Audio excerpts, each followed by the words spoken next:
Whole sports all plays. Yeah. Whole sports all plays. Whole sports all plays. 365, we making up plays. You talking the game, get you to the days. We're high in the court, the dime in the lane. Variety topics, living the same. All presentation, sports information. Hitting the airways, taking the nation. All sport, all plays, like working your faces. Grace at the field, so tie the laces. Whole sports all plays.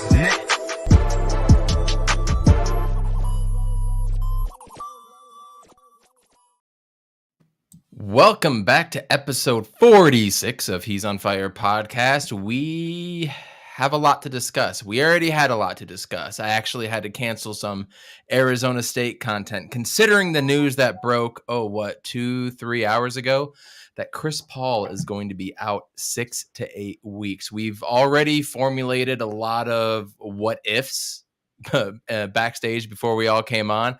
So we have a lot we want to share with you guys, a lot we want to get into. We have a friendly debate about who the GOAT is in the NBA history. We're going to get into that as well, too. We have to touch on everything that has gone down with Kyler Murray, Steve Keim, and the Cardinals as well, too.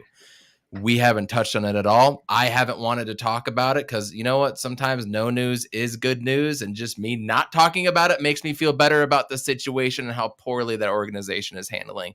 And then I definitely do want to talk about Arizona State and the dumpster fire of a program that is being run over there.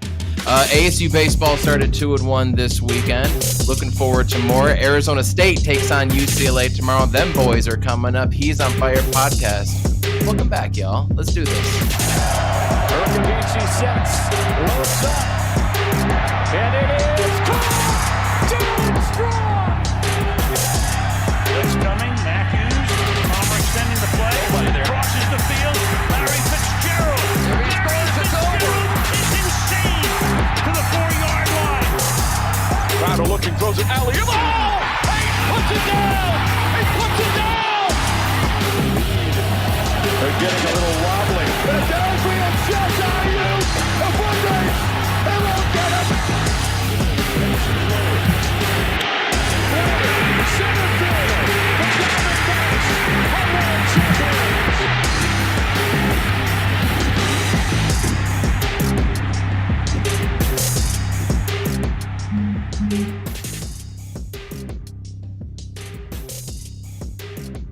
You're muted. All-Star Weekend has come and gone. Thanks, Jay. Always appreciate the help. And with that, we always bring on the one, the only, Amit. How's it going, my man? Doing good. Did a 3-hour hike this afternoon. I'm just tired, but I'm ready to talk about this. Attaboy. Jay, what's going on, man? How are you doing today? I'm doing all right. I'm sorry for all the listeners. I'm a little under the weather, so if you hear me sniffle a couple times, my mistake. I'm gonna try to mute it as much as possible, but I'm pretty tired. I drove up to Heber today, so 3 hours to there and 3 hours back. Made it a day trip, so that's been my whole day. So I'm just getting back, just getting ready to talk about all of this stuff. So. And for everybody listening out there, we're going to talk about everything CP3, the Suns, All-Star Weekend. We're going to get into everything that's going on with the Cardinals organization, the good, the bad, the ugly, and we're going to get into Arizona State as well. We have a lot coming up on the agenda. First and foremost, Chris Paul came out about 20-ish minutes before the All-Star game saying that he's going to be out 6 to 8 weeks. I started doing a whole bunch of research on what it is. Everybody was Googling the same things and saw a lot of stuff that said, it could be, 3 to 12 weeks is what the injury was saying. Just rest, ice, wrap it, no surgery, which is a very good thing.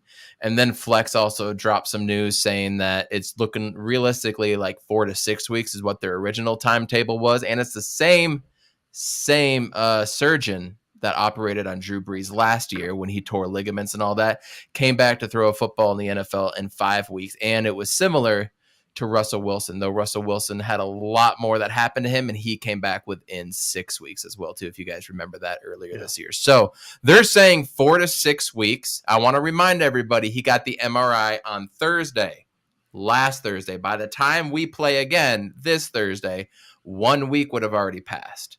All right. So we're looking at 3 weeks of games that he's going to missing on the low end. If we're doing bad, I could see them coming out and maybe forcing the issue and trying to have him play. If they're doing good, maybe he'll rest a little longer.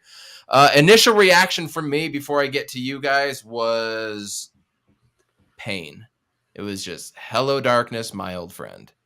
6 to 8 weeks. At that point, okay, we don't know what it is. We don't know this. We don't know that. Is he going to be out for an extended time? Is it not going to heal correctly? Why is he always having these hand problems? I mean, let's face it, Chris Paul is old. He shouldn't have been playing top 5 minutes. He should have been resting that game against the Rockets. He should have been resting multiple games and probably playing, 4 to 6 minutes left overall. So I just went to the dark Arizona space, and I just knew that things were going to be bad. And then I went on Twitter. I started thinking rationally, and I'll get to those thoughts in a second. But Amit, you first heard that when I texted you. What were your initial thoughts? And I'm sure you went on Twitter and ESPN or whatever after that. Yeah, I mean, I was like, okay, like that's pretty big news considering a lot of things, right? Like one, had they known this, because he had met with the doctor in LA on Thursday, I believe. Our last Thursday, game was Wednesday, correct? Yeah, so then and it made sense that he stayed, but I thought, it could have been an opportunity where he could have just been there and then given that spot up to hopefully Mikal Bridges or DeAndre Ayton to get in the playoff, get into the All-Star game, or even somebody else, right? Like just give up your spot for somebody that deserves it if you can't play, because he only played 2 minutes and he didn't do anything with his right hand at all. You know why though, right? Just he officially got 1 assist, and he was 1 assist shy from holding the all-time record in the All-Star game for assists. Oh, that's what it was. Okay, so he did the Steve Nash thing. Okay, that's fine. So, I mean, I get that part. Did he get an assist though? I saw that it did. I saw that he did. I got to double check because the minutes that I saw, like he made a pass to somebody in the corner, they bricked a 3, then he tried to shoot with the left hand and make a layup, and he missed it. And then the quarter ended, but maybe I don't know. Anyways, it's fine. If he got an assist, that's great. He has the official stat line said he did not. No. Okay. Yeah. So he's got to come back. So there you go. Okay. That makes sense. I thought he stuck around because he was getting that Kobe Bryant award. And that's why he played, but I mean, I don't know. Like you can say that's selfish. I don't know. Like you can have your own thoughts on like why he even came out there with an injured hand, to not even touch the ball with his right hand in that game, knowing that your hand is fucked up. Like, I don't know. So I just kept thinking about the depth of this team. I kept thinking about, okay, like we got Holiday now. So, now we have a little bit more depth there. And then I started thinking about Point Book. And then I was like, you know what? That's not a solution, because we cannot put Devin Booker in a position where he starts to get hurt. Because we've seen it when he plays, when he goes ham, his ham goes out, his hamstring goes out. Yeah. Like it's happened like at least twice, right? So I just don't want Devin Booker to take on a bigger workload. I want to see more out of Bridges, more out of Ayton, some of these other guys that have starting to evolve their game a little bit. And then Campaign, right? Like we know Campaign, like this is his chance to really show like I can be a starting point guard, or at least a serviceable starting point guard in this league. For a stretch, not like one game in the playoffs, which shouts to him like it was a monster game, but still like, we need to see it consistently from him because we haven't seen it this year. And then the buyout market, right? Like Dragic is out there. Yeah, there's other guys out there. 1 minute later, everybody's retweeting that. Yeah. I mean, it gives him a break. And honestly, the other thought I had about that was, I mean, Chris Paul is going to get hurt. Like, the way just his size and the way he plays, meaning he's always kind of getting in the mix of things with other players. Not that he's like skying at the rim or anything like that. And we know like if playoff games are like 2 times a regular season game, like you're putting way much more exertion out there. You're putting yourself in positions that you normally wouldn't put yourself into. It's like the difference of like playing a pickup game versus like playing in like a game that means something. You're going to try harder. So he's inevitably, I feel like there's always going to be some sort of injury that's going to happen to him in the playoffs. But the fact that we get 2 months where we don't have to worry about that, the probability of that is 0 because he's not hurting, is good. The other side of me was like, okay, if it's his right thumb, and I think part of the the recovery is that he cannot move it for like many weeks. So what is his shooting form going to look like? What is his passing going to look like? Remember in the playoffs, we saw some weird stuff with him, man. Some weird stuff. It's gonna look like that, I think.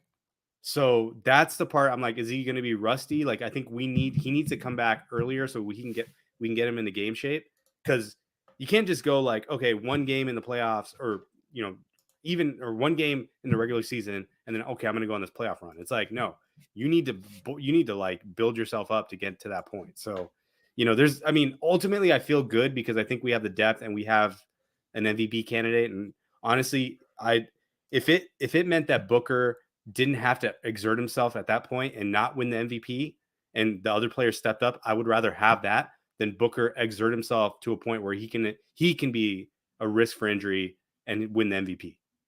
I have a lot of thoughts that I want to get to on that, but because I think you made a lot of very valid points that I think we need to touch on a little bit more for each one. But JJ, you were driving and all that. I didn't see you hitting back on the group text. I figured you were busy or something. So where were you when you heard the Chris Paul news, and what was your initial reaction? My mind was already kind of preset that he was going to be out for some time, but 6 to 8 weeks, I was like, damn, like 2 full months, like that kind of hit a bit, because like we're on pace to have one of the best kind of just records in like league history and stuff, and just to be in that top 5 conversation was kind of nice. But I was thinking about it more on the drive. My girlfriend's passed out, baby's asleep, and I'm thinking about it, listening to sports radio and stuff, and they're talking about it. And this is an opportunity because Campaign and Shaman are coming back after the All-Star break, so this is an opportunity for Shaman to actually show his worth within this time as well, because he had his best stretch when Booker was out. So maybe this is an opportunity for him to get his rhythm going, kind of take the opportunity, because there's going to be less guard minutes and more of a shooting threat on the outside. Then Campaign, like we've been missing him like all season, it feels like. So to have him back in the mix and him to grab his footing again, it's really going to be big for us. And this injury could have come at a better time. It's in the middle of the season, and plus I forget where we ranked in scheduling for the first half of the season, but we were like top 10 in like hardest beginning schedules, and now we're kind of like in the top 10 of the easiest schedules. Fifth easiest, by the way, for the record. Yeah, 5th easiest. So this gives Booker an opportunity to kind of find his footing and make a push for the MVP if he wants to. Just to get some votes. Like the way narratives are going, I don't think he's going to win it, even though if he, scores like 35 a night, I don't think he's going to get it. But we've talked about how deep this team is since like the beginning of the season. And this is our opportunity to show how good they are without, the point guard directing everything, so like, I don't really want to see point book, but like I can point out a couple of games where Booker did play the point, and he actually played pretty good. I mean, it hasn't been a lot, but I'm not expecting that from him. So I just hope Campaign comes back, feels rejuvenated, and then like what we've been seeing from Aaron Holiday, I've been loving what I've been seeing from him. So he'll probably be in. Most likely he's going to be getting more minutes, along with Torrey Craig stepping up as well. So I mean, this is an opportunity for Cam Johnson to step up, DA to just have a field day, and it's just it's everybody's game to step up going forward. So like if we can continue this this winning nature, I'm expecting some losses the next 8 weeks, 10 weeks, whatever. I mean, I'm not too concerned about it, but like as Suns fans, we just gotta be patient and just be glad it's nothing serious. It's not like an ACL or an MCL. We just have to roll the punches and stuff. The Bucks just lost one of their main shooters, and then we just lost one of our main guys. So now it's just kind of a race to to the finals at this point. So that's all I really need to say about that. This team can go 500 and they'll still have 60 wins, right? I mean, this team is still gonna we can lose every game and we can be in the play-in. Yeah, I mean, there's only like 5 or 6 games I looked at the schedule that really matter. I think there's a Bucks game, a Warriors game, Clippers game. Like, there's a few games that actually matter. But the thing is that I think it's really important that we still maintain the number 1 overall seed in the playoffs. I think that's the most important thing. I'm less concerned about that and more concerned about being healthy. But at the same time, because we have 6.5 game lead, losing that big of a lead, like I saw a tweet earlier, if we go 12-12, the Warriors have to go 18-5 to catch us, right? Wow. I would be worried about a team that's going 18-5 and us going 12-12 and backing into the playoffs just like the Cardinals. That's what I would be worried about. Now, different management, different coach, different, everything about this team. It's not like the Cardinals. It's really not. But I mean, I'm not going to lie, you guys. This felt like JJ Watt, DeAndre Hopkins. This is what it felt like. This is exactly what it felt like. Best team in the league with X amount of games to go, and it just figures. Yeah, Mike, nobody understands how he always gets hurt.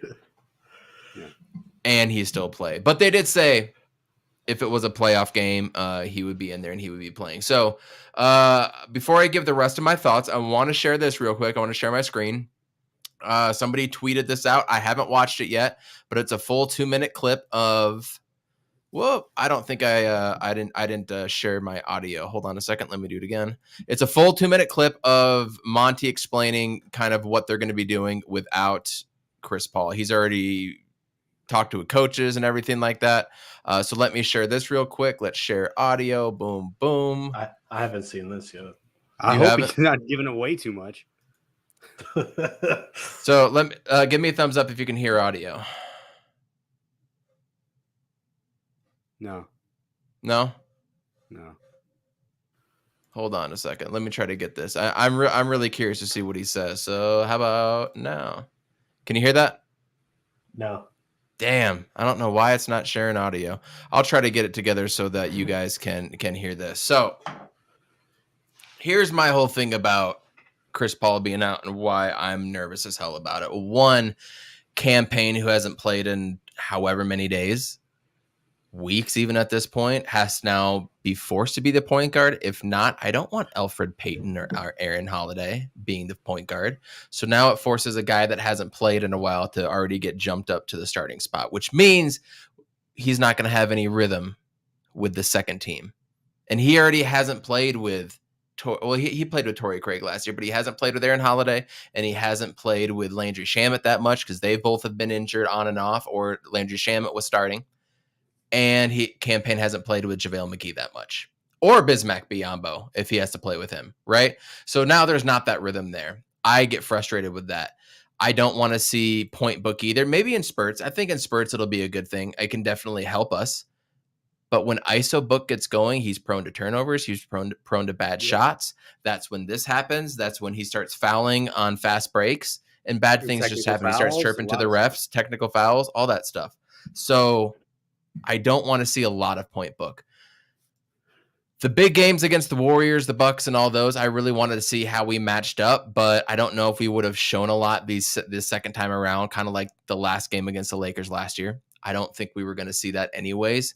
But, I mean, we can use the excuse, we're not healthy now, right? Are we allowed to use? When are we allowed to use that excuse? They've been using Jamal Murray's excuse for a year and a half. AD's still going on, and he's still injured. Wait till we get AD back. So can we use the Chris Paul excuse now? Yeah, for losing. Exactly. Exactly. On the flip side, we need to really think about this, and this needs to be a point in Suns Nation, in my opinion. Dwayne Wade over the All-Star break was talking about the Suns and Devin Booker, and he reminded everybody, Dwayne Wade, what his run was like when he won his first title. You remember Dwayne Wade, his first title run? Of course. Was like 32 to 35 points a game. Yep. And was that 2006? Yes. Yes. I don't remember that shit. So. And he was unguardable. He was everywhere on the court. He was the best player every second out there. He said he's waiting for Booker to do that. You know what?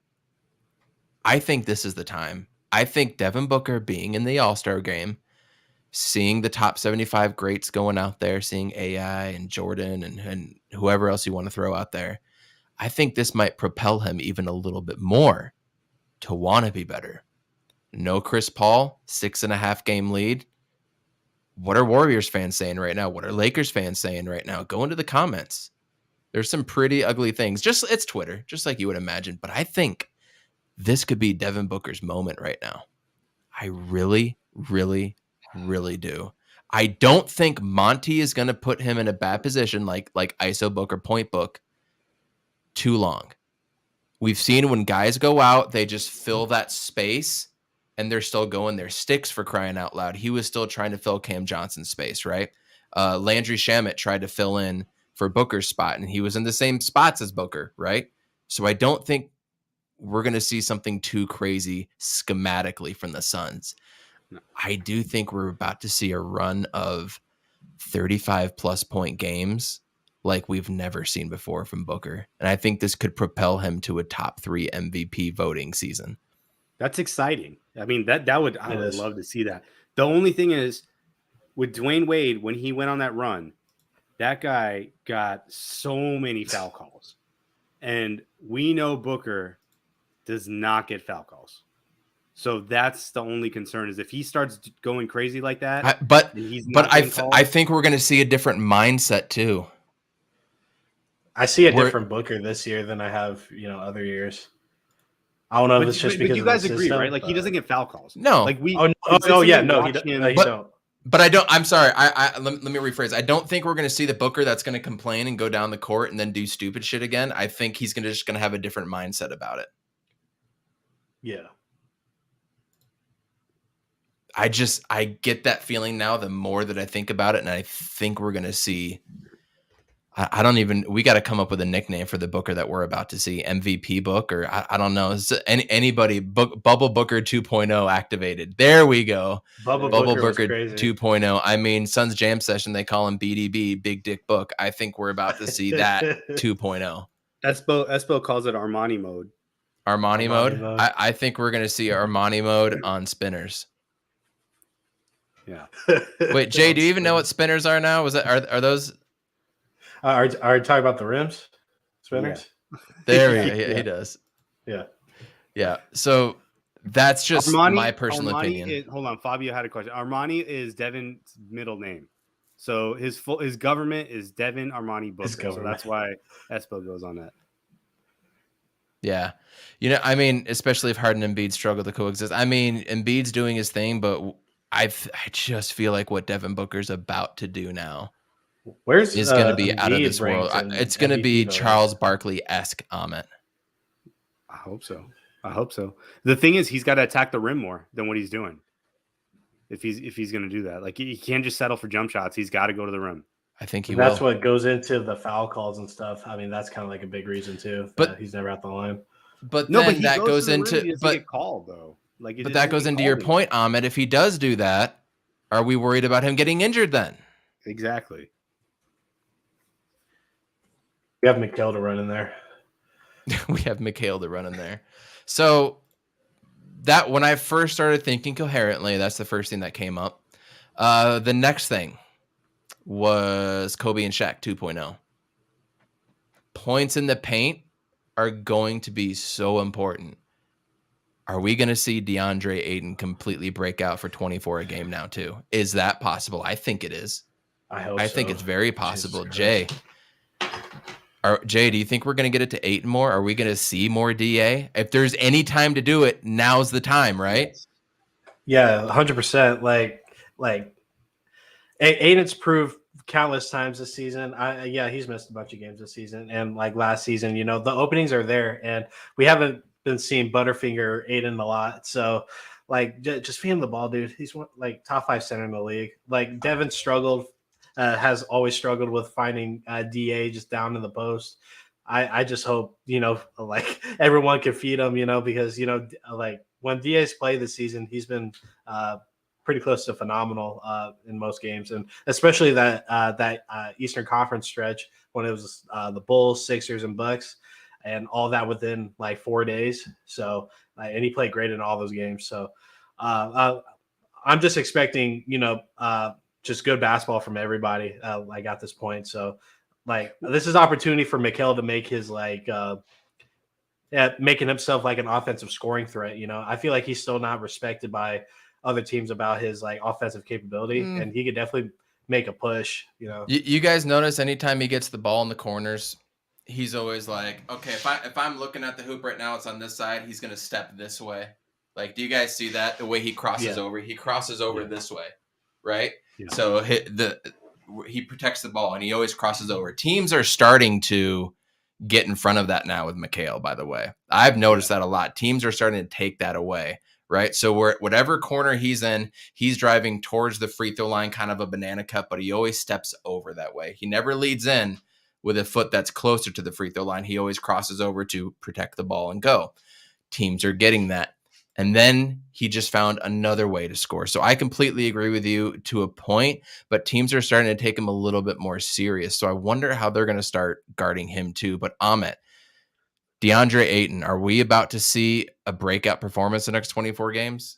God, that would be the dream scenario. The thing is that if you look at all his assists, they came from Chris Paul, because Chris Paul could just find him, right? Like, we know, like you just mentioned, Jay, like Booker had so many years just problems just getting him the ball in the post or getting it on the pick and roll. So my concern with all the bigs is that don't play with CP3 is that there's going to be we're not going to see the best out of those guys. Especially, I mean, think about Biyombo when he came back, right? Like, Chris Paul elevated him until like 17-0, with him on the court. Not that he played all his minutes with him, but he played enough of his minutes to get enough assists and or enough alley-oops and whatnot. So that's my concern a little bit. I feel a little bit better because I know you mentioned that Cam and JaVale didn't play together well, but their assist combo was like one of the highest in the league per 36. So I like that. But again, he comes to the starting lineup. So now we have to see that with Holiday.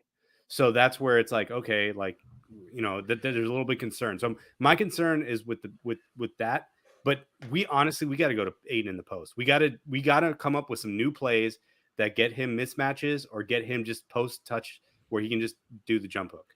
And we don't have to see the little jab 15-footer, not just like catching it, like, because everything broke down. Like, we just got to set him up in the post, run some different things. And I'm sure Monty's got some things in mind already to get him the ball in the post with a mismatch, or at least with some space so he can just go to the hook.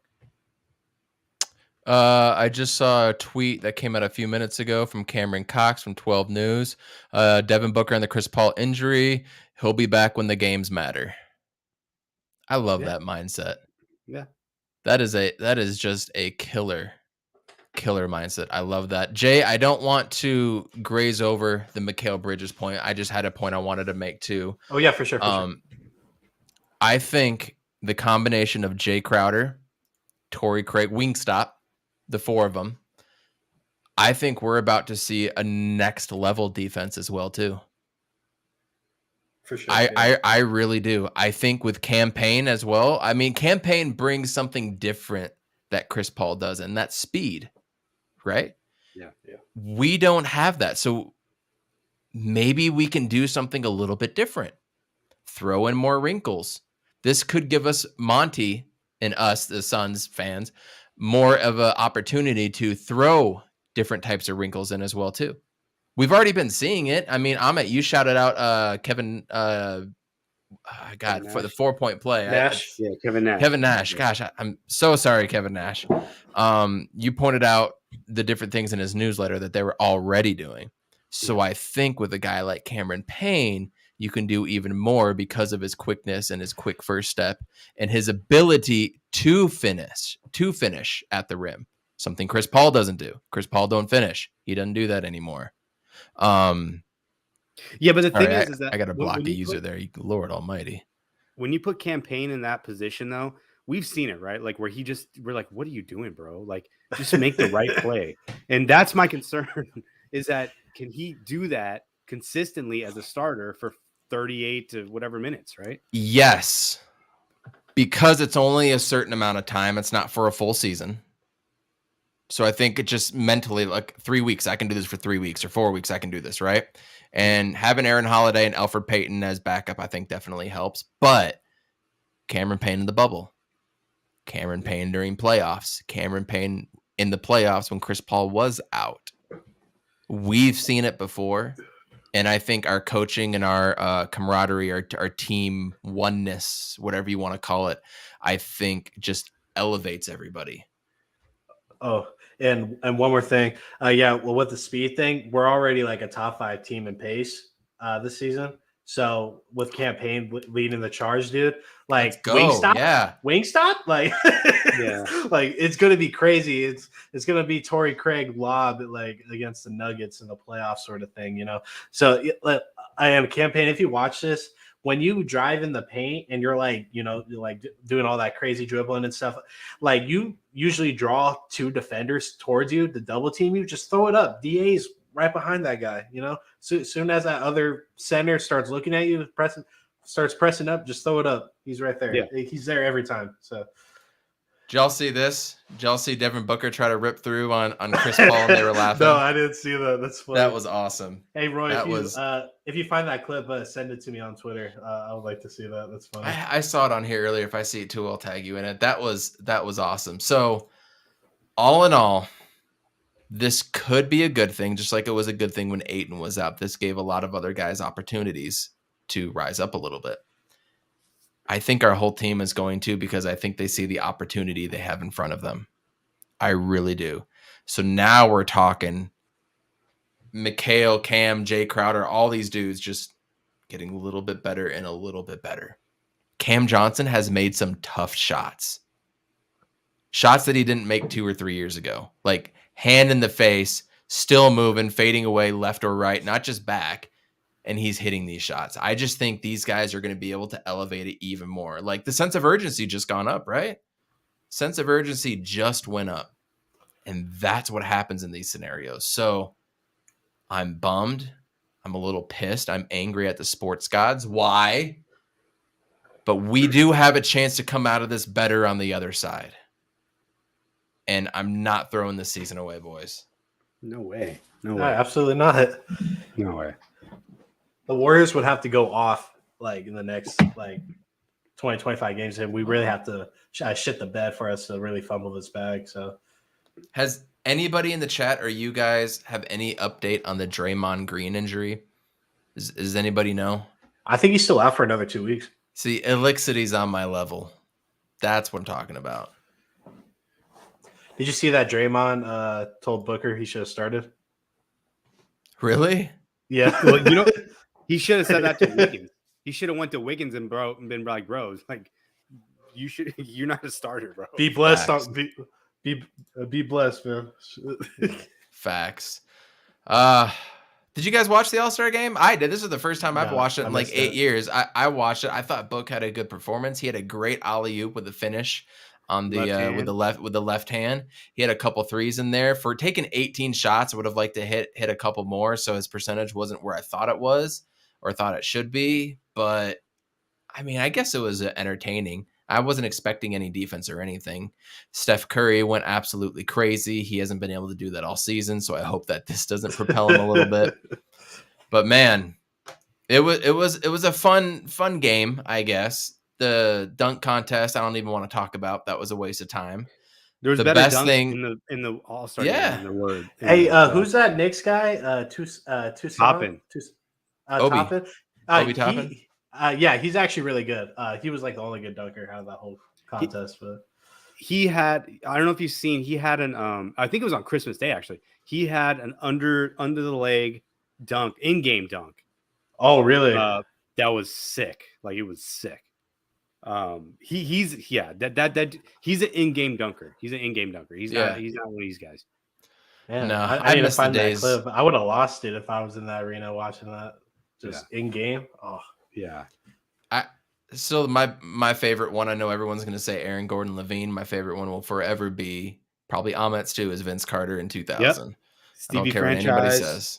Yeah. Skills challenge, bees. I like applaud them for what trying to do something Cleveland did. different. Yeah, that's kinda cool. they try to do something different. That's okay, but like, come on, everybody's out here in the All-Star games taking these shots from the logo. Let's see that contest. Let's see logo contest. All right, let's do that one. I want to see that contest.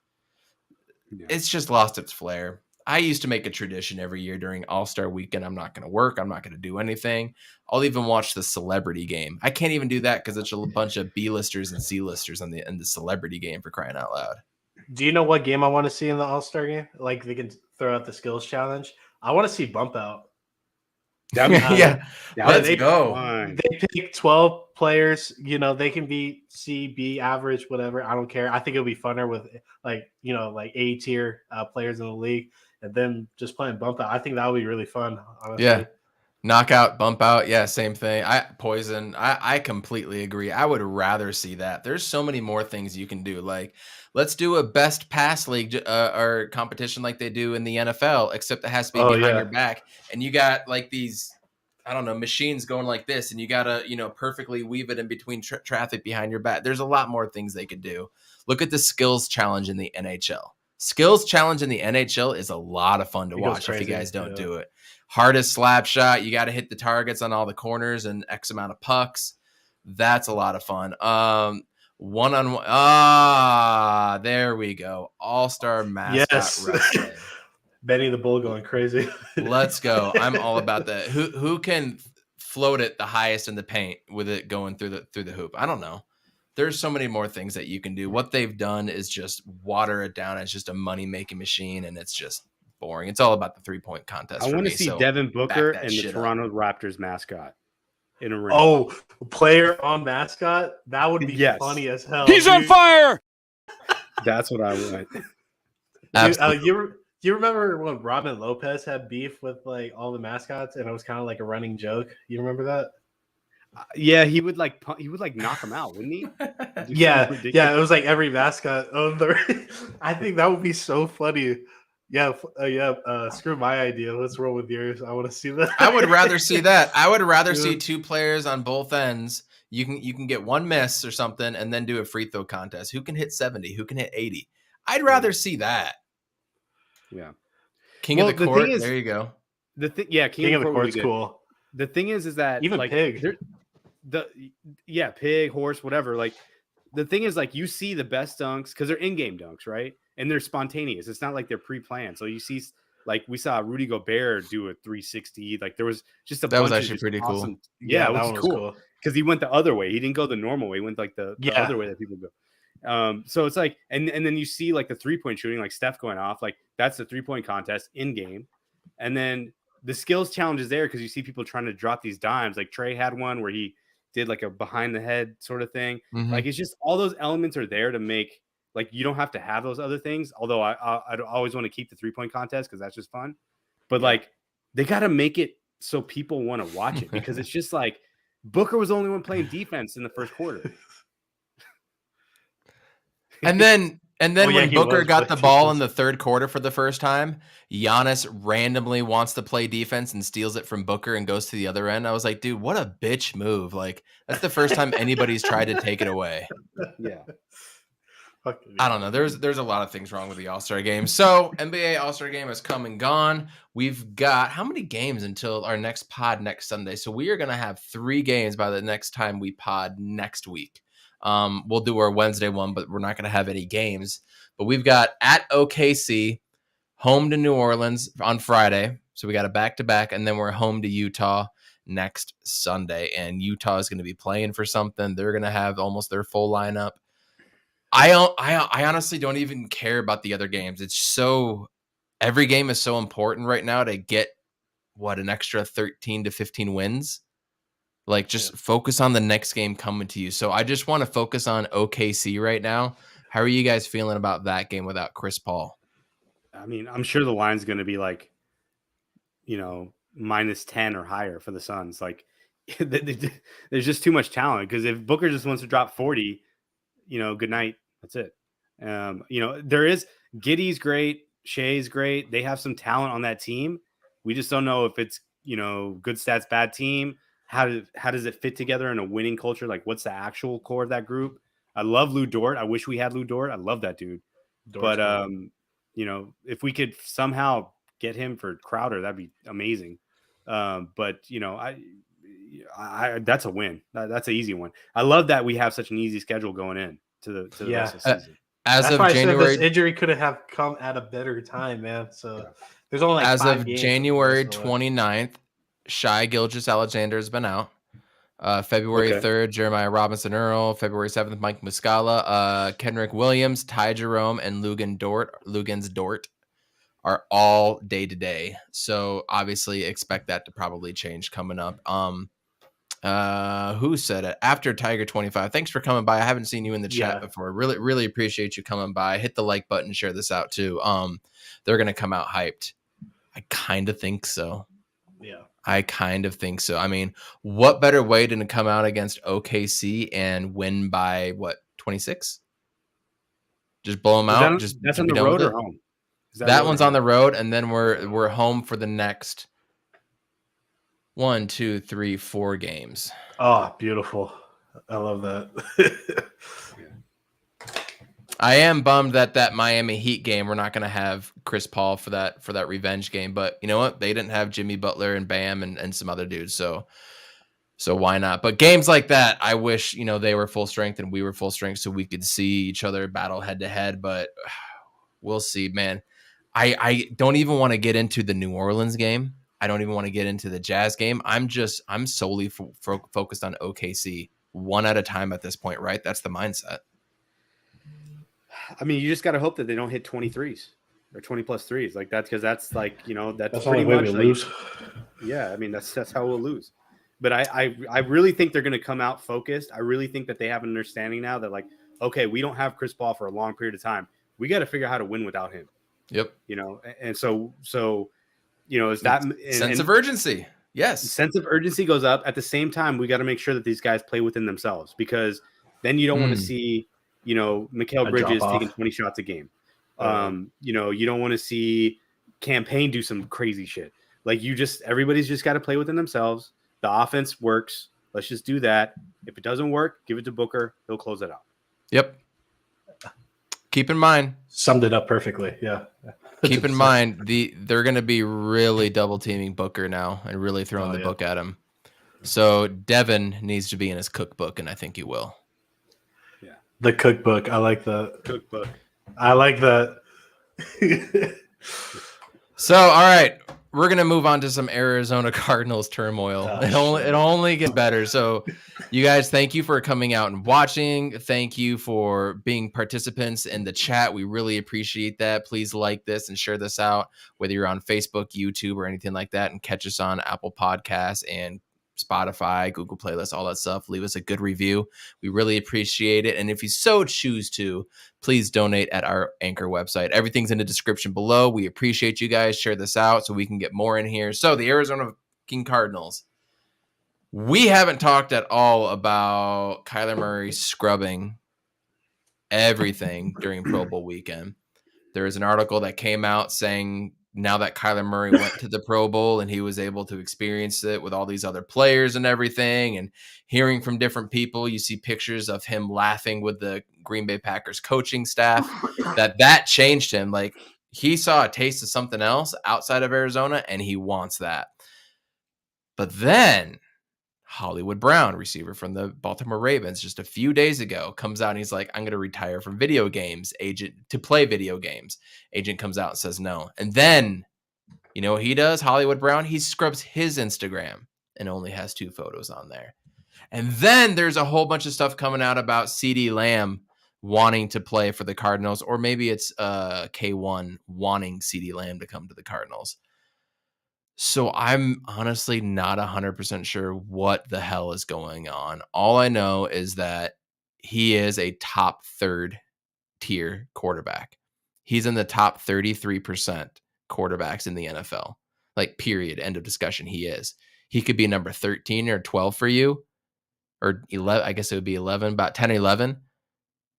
But he's still that guy. And if you have a top tier quarterback, you can do things in the NFL. And so we need to pay him whatever he wants. We need to make him happy.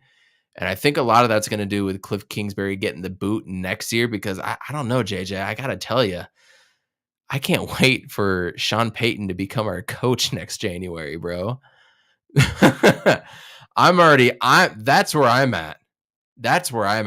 Sean Payton's going to be the coach of the Arizona Cardinals because Cliff Kingsbury isn't going to be able to get it done, just like I told you on our preview show at the beginning of the year.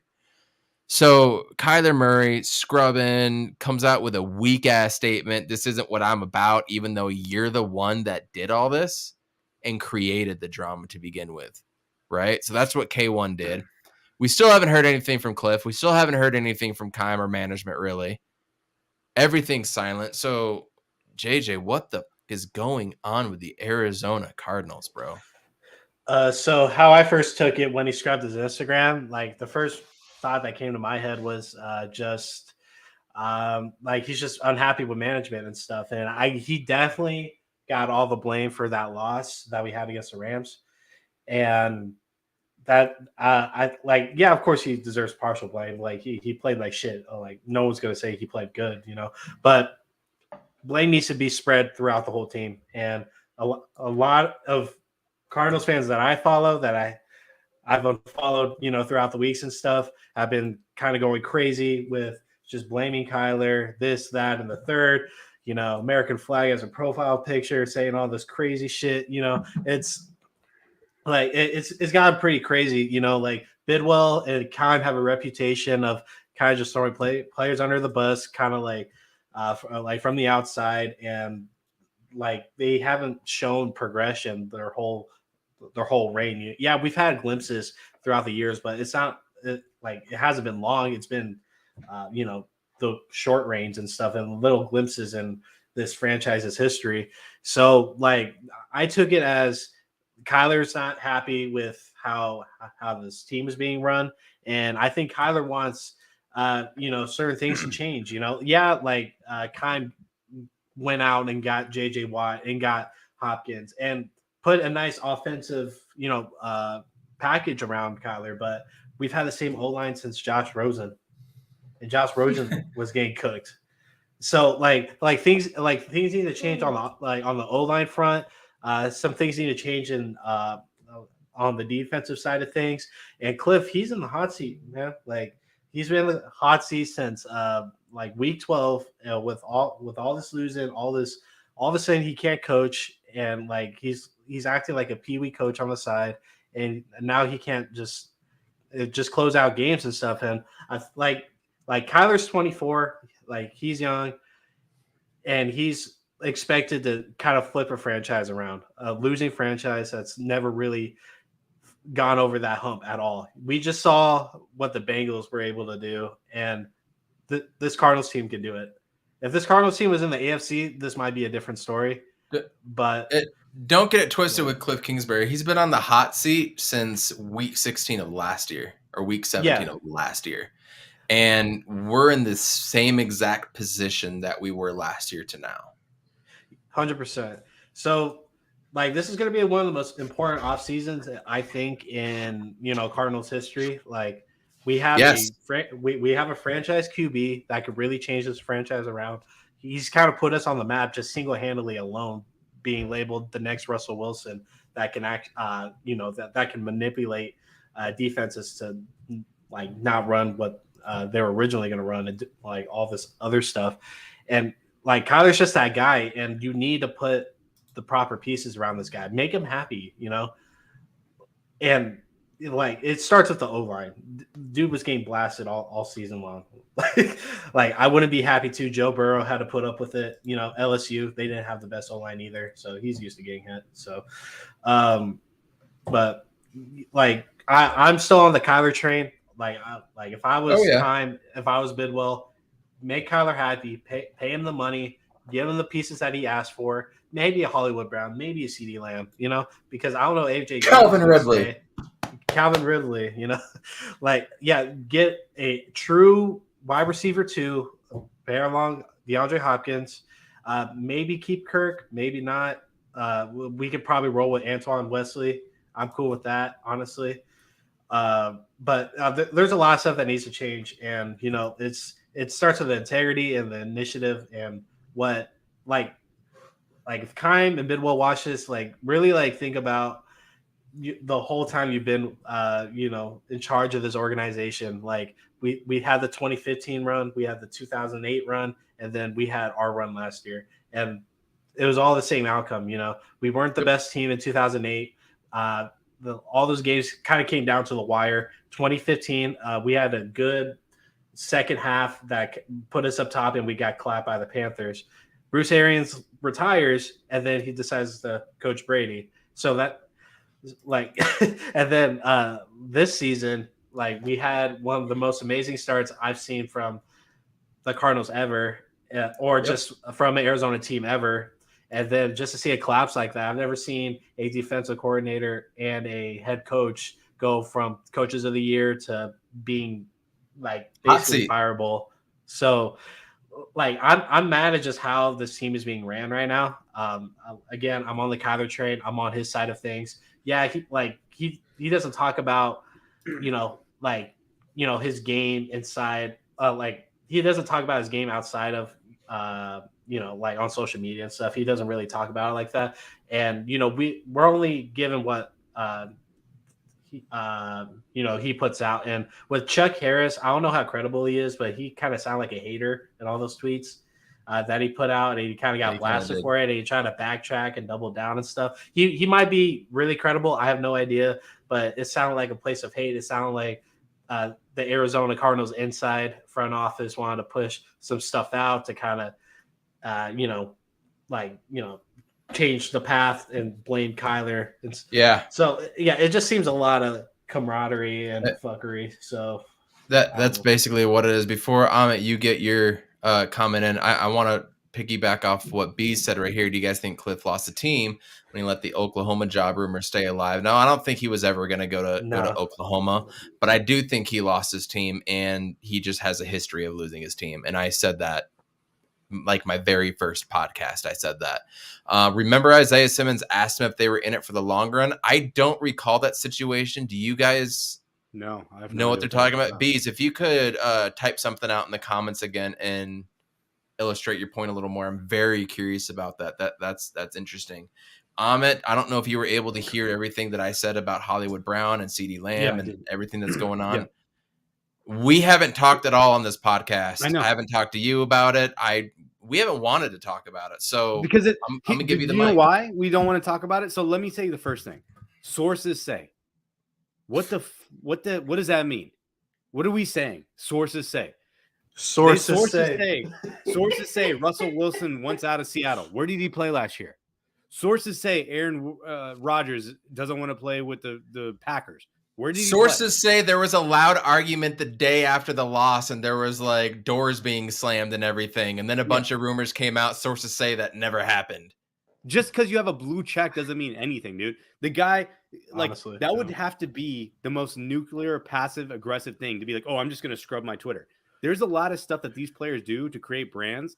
And there's a whole K1 brand that he's developing, or he's been developing. In fact, Leezus somehow is attached to that. I don't even know how that happened. But the guy that likes to touch his Twitter followers late night. Ew. I mean, something's going on. So, I mean, either way, like, I'm just like, first of all, when I heard all this stuff, I'm like, I don't even, because I was trying to find an actual source. Player, a coach, someone in the front office, not just like. JJ Watt made fun of it. I don't know if you saw that. Who? Yeah, that's right. JJ Watt? He did. He made a video. JJ Watt did the whole dinner thing. He's like, maybe he's at dinner. I mean, I think that's where we're at, and I think he's trying to address it is even dumber, because it's like, why would I address the most foolish thing out there? Like, I don't need to talk about something. So here's the thing, like, yeah, we know we have a feeling about the coaching staff, we have a feeling about the players. I 100% in my heart feel like this season, if DeAndre Hopkins stays healthy, we have an entirely different outcome. I think he was the difference maker from everybody else. Now, watching the Super Bowl, watching the playoffs, I do think that we needed something from Chandler Jones or JJ. Like, we need a pass rushing person like an Aaron Donald that can just change the game, because that's a missing point. Because we have at every other level, we have players that can make those plays, but when it comes to the defensive line, we didn't have that guy. Whether it was Like, I mean, where did Golden go? Like, he completely fell off the map. Like, I mean, all these guys fell off. So, like, where's the pass rush? And and we had a lot of injuries. Are you blaming the players, or are you going a step farther and blaming coaches? Because that's where I'm at. Starts from up top. I mean, if you don't have the right players, right? If you don't have the players that can play your system, that's part of it. Yes, the coaches are at fault because Vance Joseph, I don't know what happened to the defense, because we went 10-2 with injuries, without Kyler even playing 3 games, I believe. JJ Watt missed basically the entire almost season from week 7 on. Yeah. So it's not like week 8, we still had a top 5 defense. Like, what happened after that? You know what I mean? I guess I understand the secondary had a bunch of injuries and things, and then that compromised some of the other things that they could do. But what happened to Marcus Golden? What Devon happened? Kennard, Zach What Allen. happened to him? Phillips. More than one. Give me one. Zach more than one Allen. play game. Yeah, another Yeah. glass bitch that always gets hurt. Yeah, I mean, I don't know what happened. Is it scheme? Is it the players? I don't know. But and even that, I'm just like, dude, all you have to do is pay this guy his money, and he's not going anywhere. Even if he wants to go somewhere, he can't go anywhere. So just pay Kyler. We'll be fine. Like you said, and I like the idea of bringing in Sean Payton, because or we need to get an offensive coordinator. We already talked about that. We need somebody else on the offense, passing coordinator, somebody that can be there to be like, hey, you know what, Cliff, there's some other things we can do, or hey, that's not a good idea. Just somebody that can be a contradictory person, a contrarian, to make sure that we get the best plays out of our offense. But again, I'm just going to come back to DeAndre Hopkins. He's a generational player. Like Fitz was different, right? We all watch Fitz. He was different. And you have to kind of be a football fan to understand the things that he did on third down, the routes that he ran, the things that he did when he was blocking, the play that we show in the intro. That's all. He doesn't do that play all the time, but when the game is on the line, he finds a way to make the play to win the game. Hopkins is the same guy, but even more dynamic.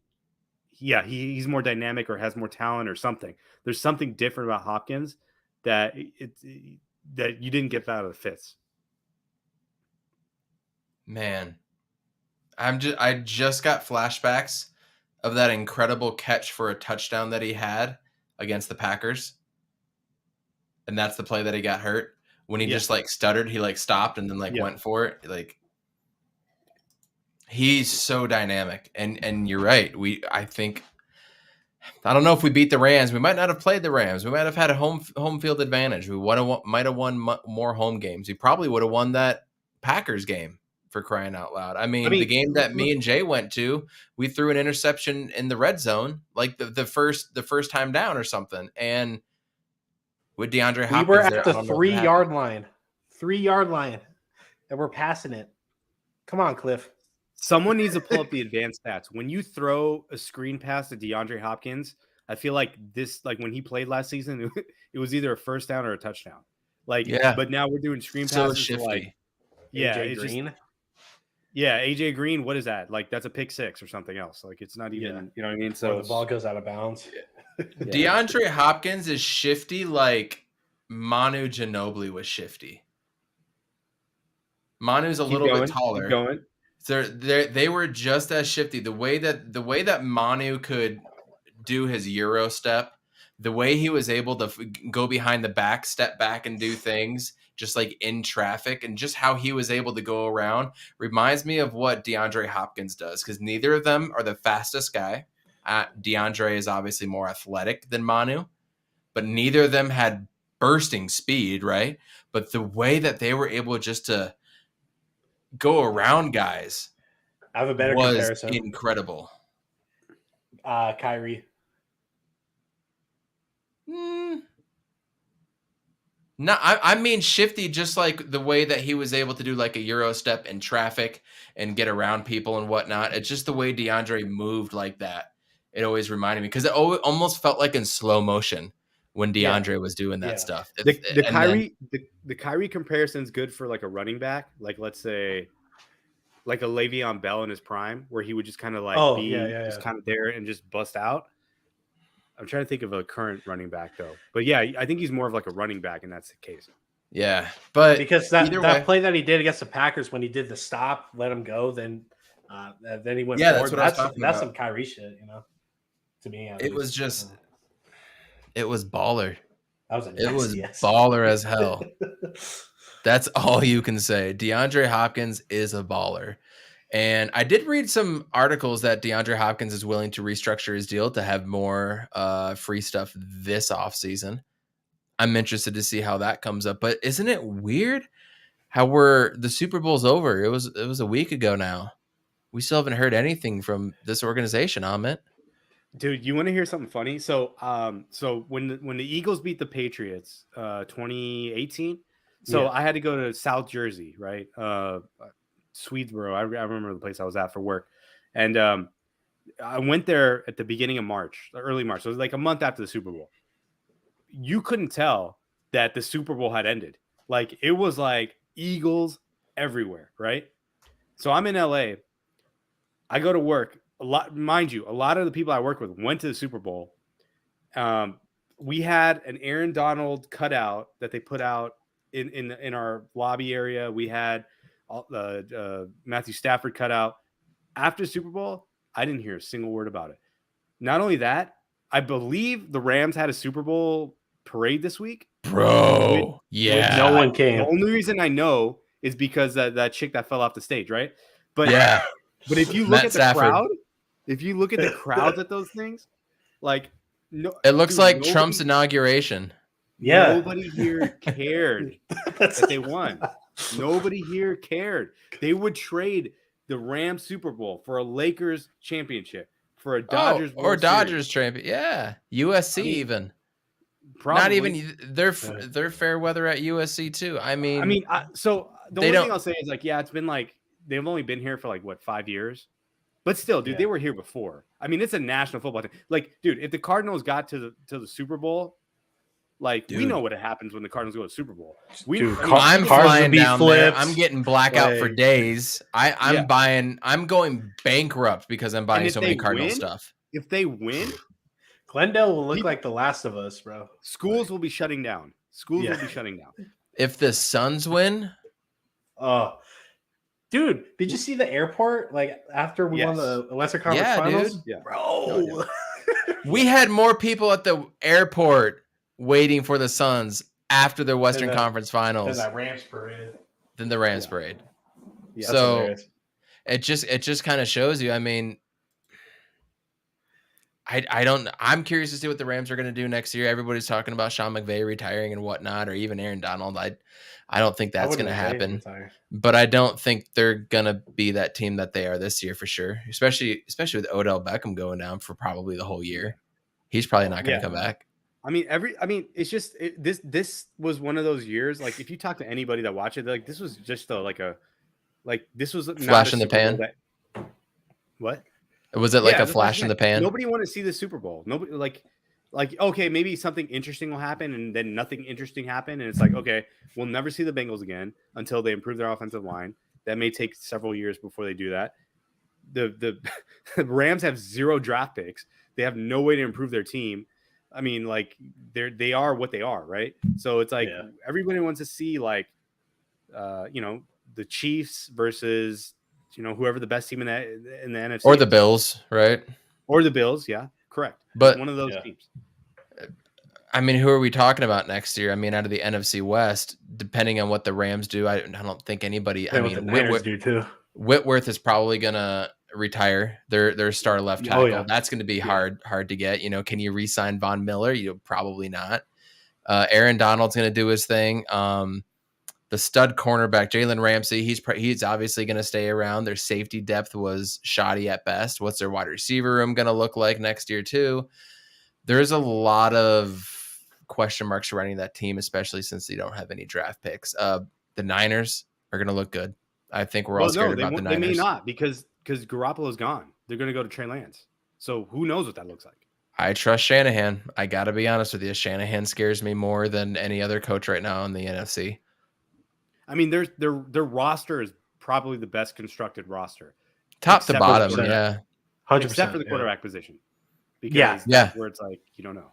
But what are they going to receive back? What kind of draft capital are they going to receive back from Garoppolo? Are they going to get a player that they can plug and play into their system right now too? Are they going to re-sign Mostert? Can Mostert be healthy? I mean, they've got a lot of questions as well too. So I can't wait to do an off-season edition coming up here. Couple weeks, we're going to get our guys on from 49ers Cutback with Alex and probably Ant as well too. Curious to see what they have to say. I don't think anybody's here worried about the Seahawks. I'm not going to even get involved with them. But then you look at the other NFC teams, the NFC North, Packers. We don't know. They got don't questions. Have to worry about the Bucks anymore. Don't got to worry about the Bucks. So who's coming who's going to win the NFC South? Or can the Falcons come and do something? The Falcons were in the hunt. Hey, Roy, you still here? A little bit. It might be your year, bro. Falcons could. I mean, the Panthers, if Christian McCaffrey is healthy, which he's like Anthony Davis, right? He can't stay healthy. What are they going to be able to do? Hold on. Let me say one thing. Real quick. And the Saints lost. What's his name? They lost everything. Too. They coach and their quarterback.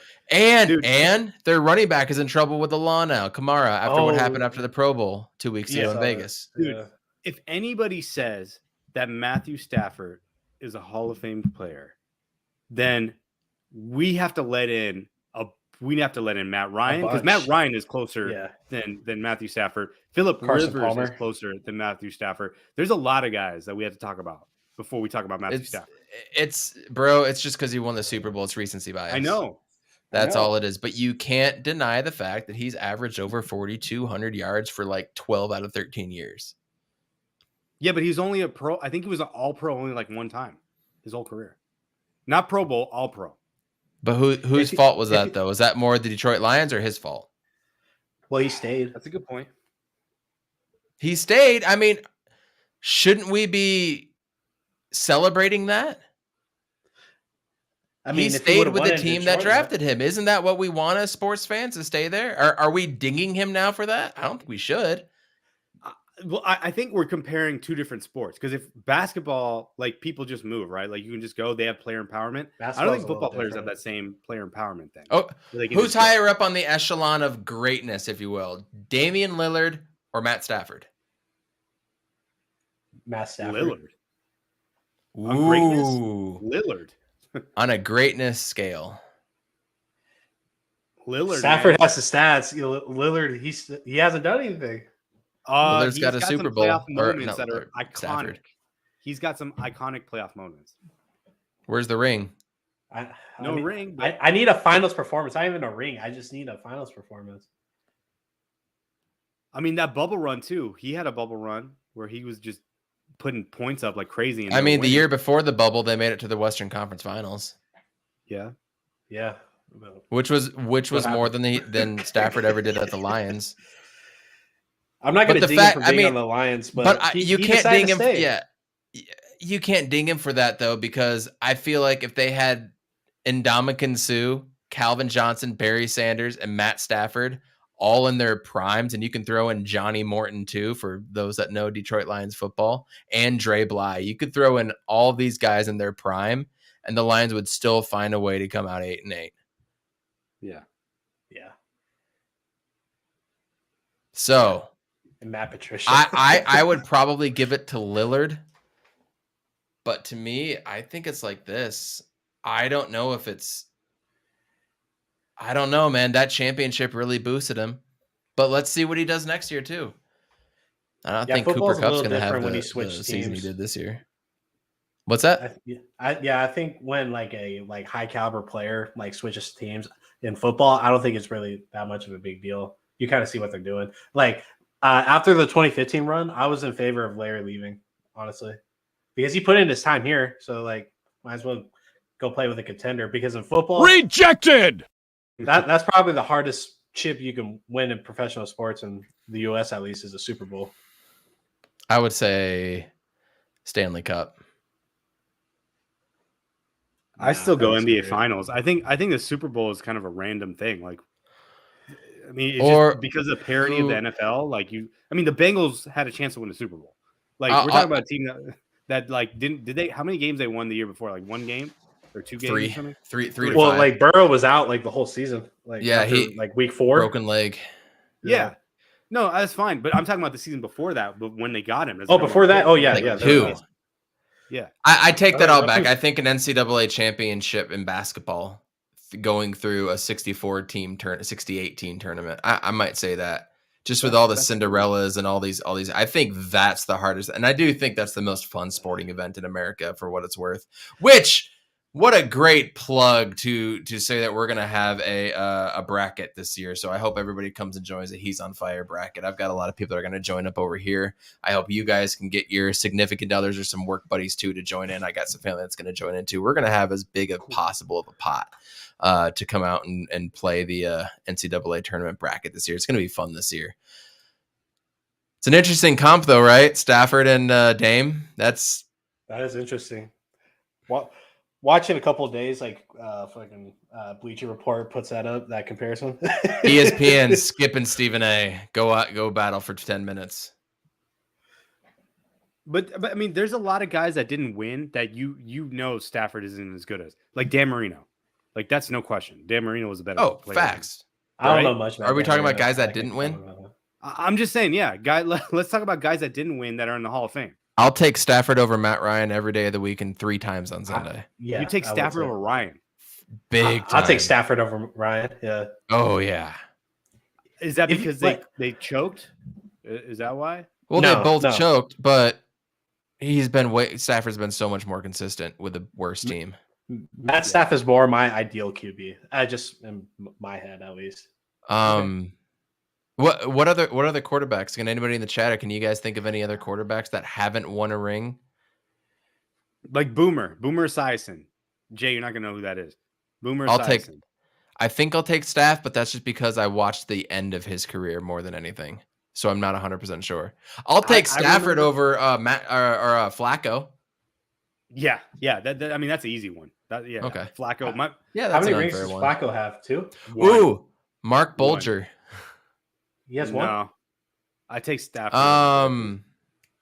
Yeah, Flacco had 1. Black quarterback for the Titans. Right? Black quarterback for the Titans that died.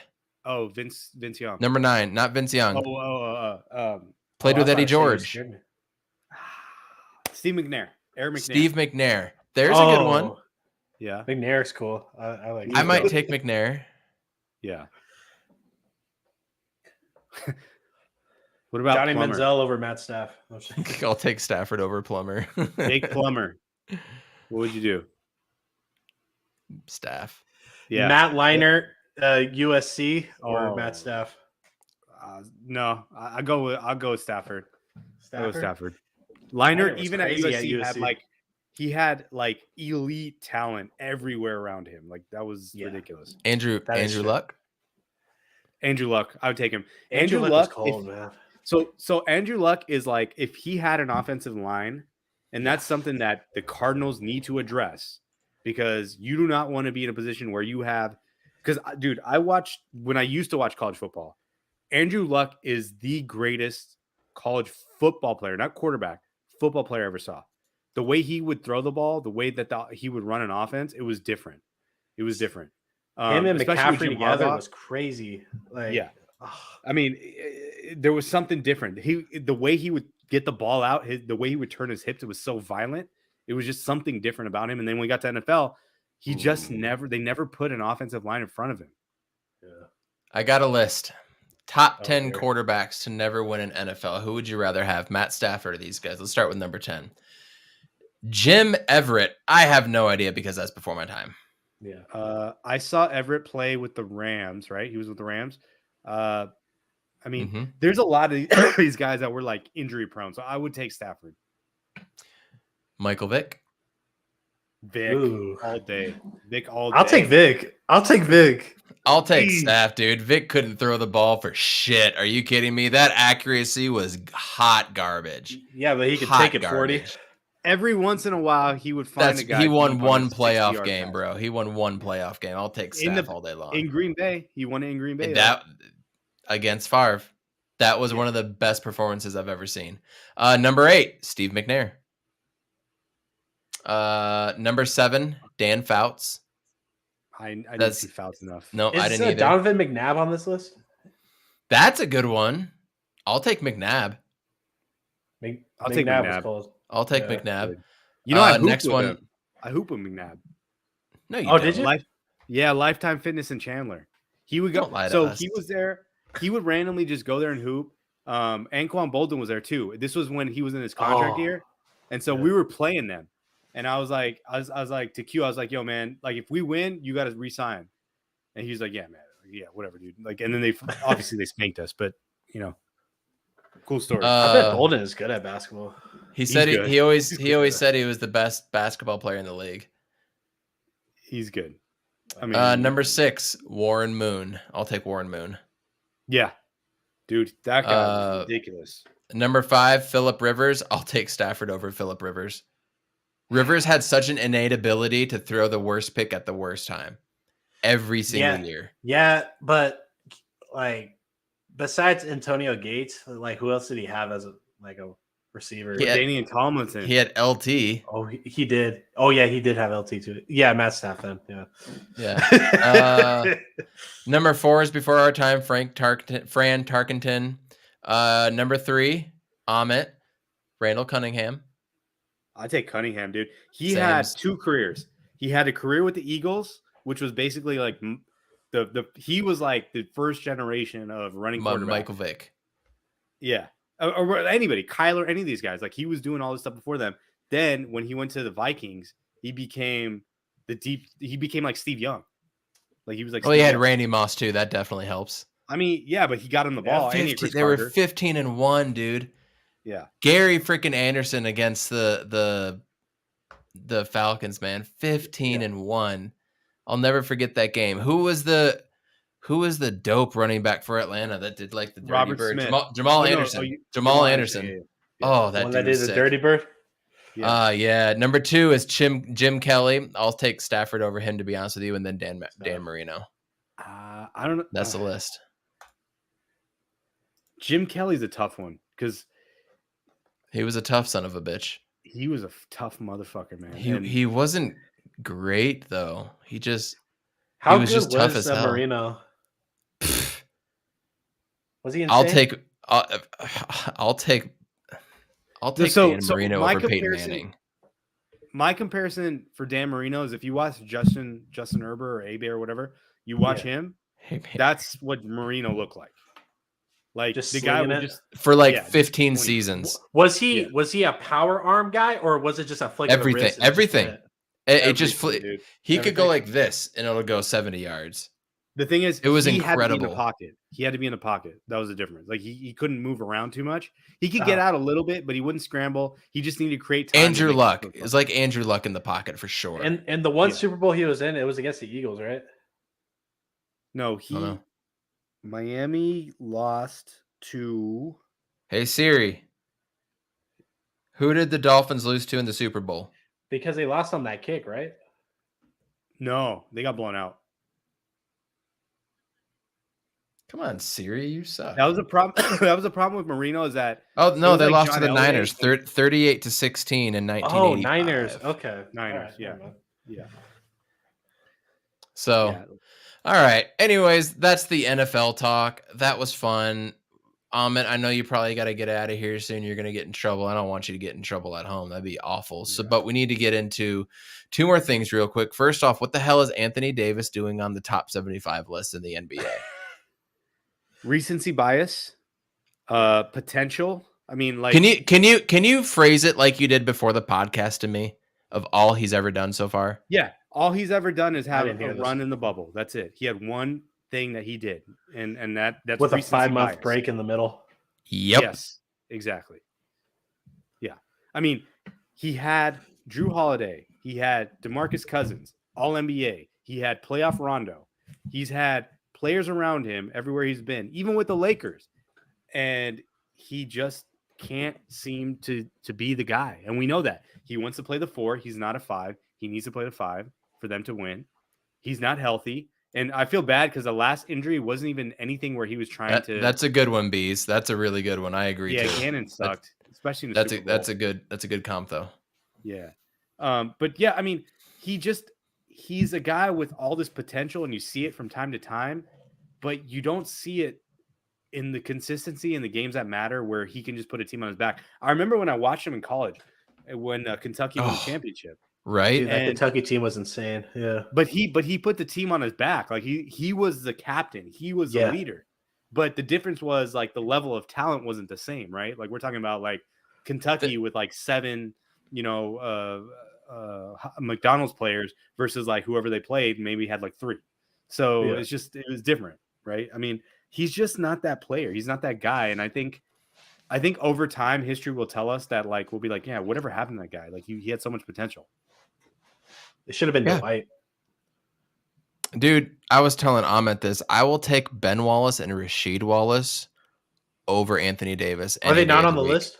No. I'll take 7 years of Yao Ming over Anthony Davis. Dude, that Pistons run with Chauncey and Ben. Oh God, Ben Wallace is a dog, man. He deserves to be on the list. But Dwight Howard over AD.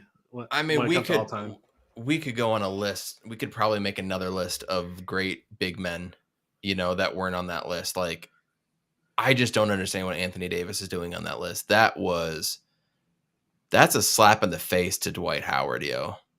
Yeah. And people that want to try and act like Dwight Howard didn't give that business every night when it came to rebounds and blocks, much like Ben Wallace, except more athletic, are joking to themselves. People are blinded by. Go ahead. Magic went to the finals 2 years in a row, right? Or 1 year? I think just one. I mean, they went to the Eastern Conference Finals but it was a few times. It was him and a bunch of shooters. Like he was the focal point of the entire offense. They just put shooters around him. It wasn't like they ran a bunch of pick and roll. It was like give the ball to him in a post and everybody spread out. Yeah, and that was their whole offense. And Rashard Lewis was so dope too. Yeah, Rashard Lewis. Oh, Turkoglu was insane. Turkoglu was Dario Saric on steroids. Yeah, and Nelson. Jameer Nelson got hurt, and they had Rafer Alston, Skip to my Lou come in for that whole playoff run, and they looked like they were going to kill it. Jameer Nelson gets healthy to start finals, the game 1, and that's when it blew up for them, in my opinion. Where people are blinded by the Dwight thing is they think of his time in LA, the first go around with Kobe, and then the Houston run. And anybody can tell you Dwight did not fit on that team. He had no business being on that team. Considering where they were at, it was just an LA name to just add. We had Dwight Howard at one point, whatever, and Kobe, he was getting hurt just as much as Anthony Davis, honestly, at that time. Then that Houston run, Harden never gave him the ball. So, and then he had to get that back surgery, and then he went to Atlanta where nothing happened. Then he went to Charlotte where nothing happened. The Wizards, then the Wizards, and then he had a rejuvenated career as a backup to the Lakers and in the bubble run. He did good in the bubble. So.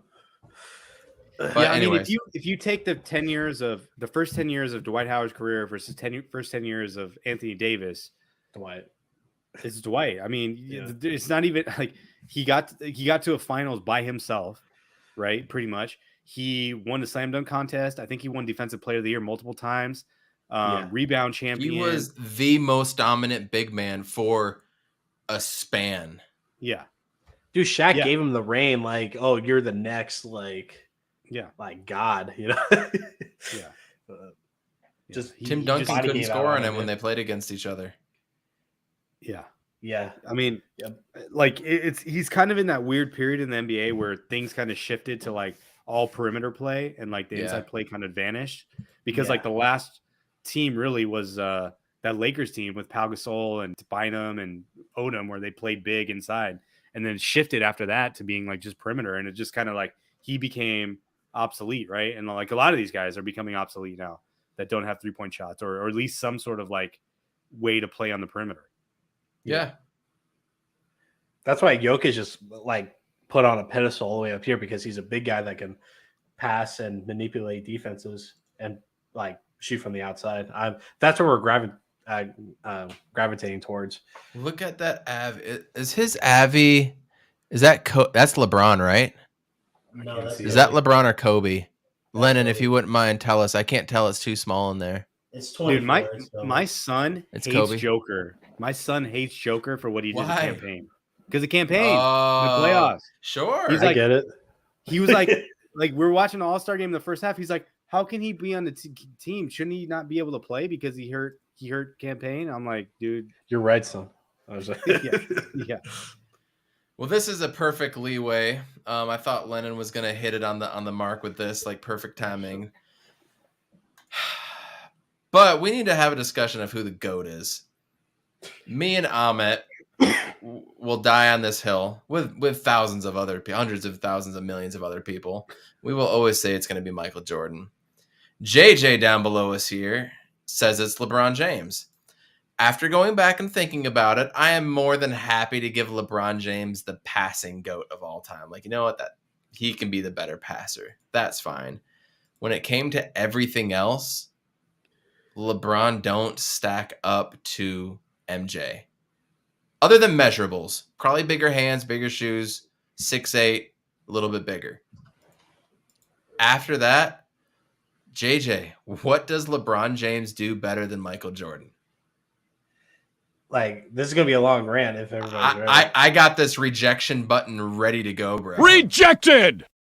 Let's go. So I'll start from just how this conversation is talked about. Yeah, we're talking about a shooting guard and a forward. You know, this is kind of hard to kind of compare the two different styles of games. So we'll put that there. Amit, you brought up Magic and LeBron. I actually love that argument a lot more. So I'm more attentive to that narrative conversation. We're not talking about that. Nope. Let's go down that road. But with guys your age or like anybody that was born in that early 70s, 80s, 90s, like us old fogies. It's this argument when you talk about rap music where like like just the GOAT is Tupac and Biggie. That's it. And it's like, no, KRS-One had a lot more hits. He was a lot better. Biggie put out a lot more good material than Pac's run. Yeah, I was cut short, but Ice Cube had that's another podcast. Yeah, I was gonna say, I'm like, yeah, who's saying that? I'm like, okay, that's another podcast. I think anybody who's listening to rap for like 30-40 years is gonna say Jay-Z, Eminem, like those are the guys that are gonna come to the top. That's another thing. But you talk to sort of any old head in anything, they'll say this person unquestionable, and it's like when you try challenging that, it becomes like this whole dynamic of like, oh, the rules were different back then, and like defense was different. Needed a game 7. Jordan never needed a game 7 in the finals. I mean, it helps when you have an all-time great team around you. But anyway, we're an all-time great team though. Like he had one team. How many Hall of Famers does LeBron need? I know. How like go through Jordan's teams. Like if they're not in the Hall of Fame now, they will be in the next 10 years. Who? It's Pippen and Rodman, bro, and Kukoc. That's it. There's only 3. It's Tony and BJ Armstrong had a lot of good games. He's not too, a Hall with them. of Famer, dude.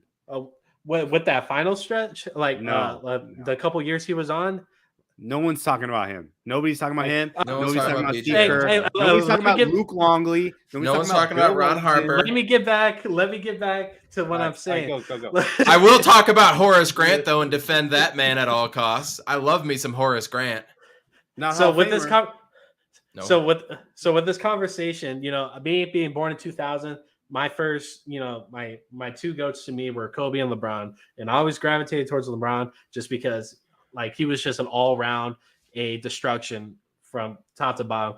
And like Jordan, no question, top 3, if you ask anybody.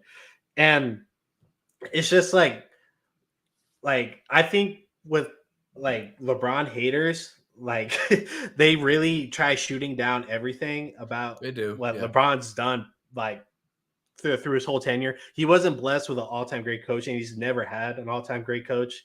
He was drafted in a shitty organization, and I do admit Chicago was a bad organization leading up to Jordan, but they made the right moves to have the right people in charge and having a good front office and a hell of a scouting team to surround Jordan with the right pieces for that run. But LeBron never had that. He did more with less before he got to the Miami. Like I guess you could say he shrunk in that Dallas series, but only Wade was good in that series for the Heat. There was no outside shooting. Bosh was hurt in 2 of those games, and then like that was kind of like no one really played good in that finals on the Heat side of things, besides Z Wade in like 2 or 3 Yeah, games. but that's the thing, though. Like, That's okay. I don't want to. I hate. I'm not trying to interrupt you, but I just want to make a point here. The times when the game was on the line, Jordan put everybody on his back and said, when Pippen had migraines, when this happened, whatever happened, he put those guys on his back. That series against LeBron and against Dallas was a really damning series for his GOAT call, because he could not go into post. Like, they were like, okay, you want to post up? Go ahead. We're not even going to double cover it. Like, let's see what you can do. And he could not do anything. I remember I was sitting there watching with a bunch of people, Miami Heat fans, and they were just like, yeah, I don't know, man. Like, this is not good. Sorry to interrupt. But that never, ever happened to Michael. But then that goes into the conversation of like the LeBron did more with less. He had that first finals run, and yeah, he got his ass clapped by that San Antonio Spurs team when they were in their prime. But he went through Orlando. He went through God. Now I'm spacing on all the teams he went through to get to the finals. Boston, the when they were old, yeah. It's 2008, but Jordan got his ass kicked for 6-7 years before Pippen came. Pippen was a grace of God for Jordan, and yeah, they're able to do their run. Like, where I'm just coming from is like all around better player and sustainability, less injury prone, more reliable, more like I just don't like Jordan as a teammate. Like that thing you're tweeting on was a stupid poll on NBA TV of old heads sitting at home and just voting for Jordan for everything. Anytime they do that poll. Here's the thing. you can call people old heads, right? The thing is, we watched both players. We watched the entire career of Michael Jordan. We watched the entire career of LeBron James. It's not a nostalgia thing. It's very clear to us. The eye test tells us who the greatest player was. That's all it is. And that's why older people will tell you that, because people even older than us go back and look at Bill Russell and they'll say Bill Russell should be in the top 3. Kareem should be in the top 3. Like, we didn't see that in their prime. So we're like, okay, that's fine. But going back to your point, like, nobody kicked Jordan's ass. His team got their ass kicked. He was dropping 63 on the Celtics Hall of Fame team. And Larry Bird said, I just saw God in sneakers. In his second year. Yes. And what he did for pop culture was rival to Muhammad Ali and Michael Jackson only. Period. Tiger Woods kind of got there, but he was not on Jordan's level. He just wasn't. Yeah. Then I haven't seen any team come out with the LeBron rules, like the Jordan rules. I haven't seen LeBron go through defenses that could hand check, that could push you down. You could put an elbow to their face and they fall flat on their back, get a broken neck, and it's just a foul. It's not flagrant or anything. It's completely different. No, that's not LeBron's fault. But LeBron's out there getting pushed a little bit and he's like, oh, foul, ref, come on. And he's talking trash to campaign like, oh, yeah, you popped off a little bit, but now you want to blah, blah, blah. Michael wouldn't have done that.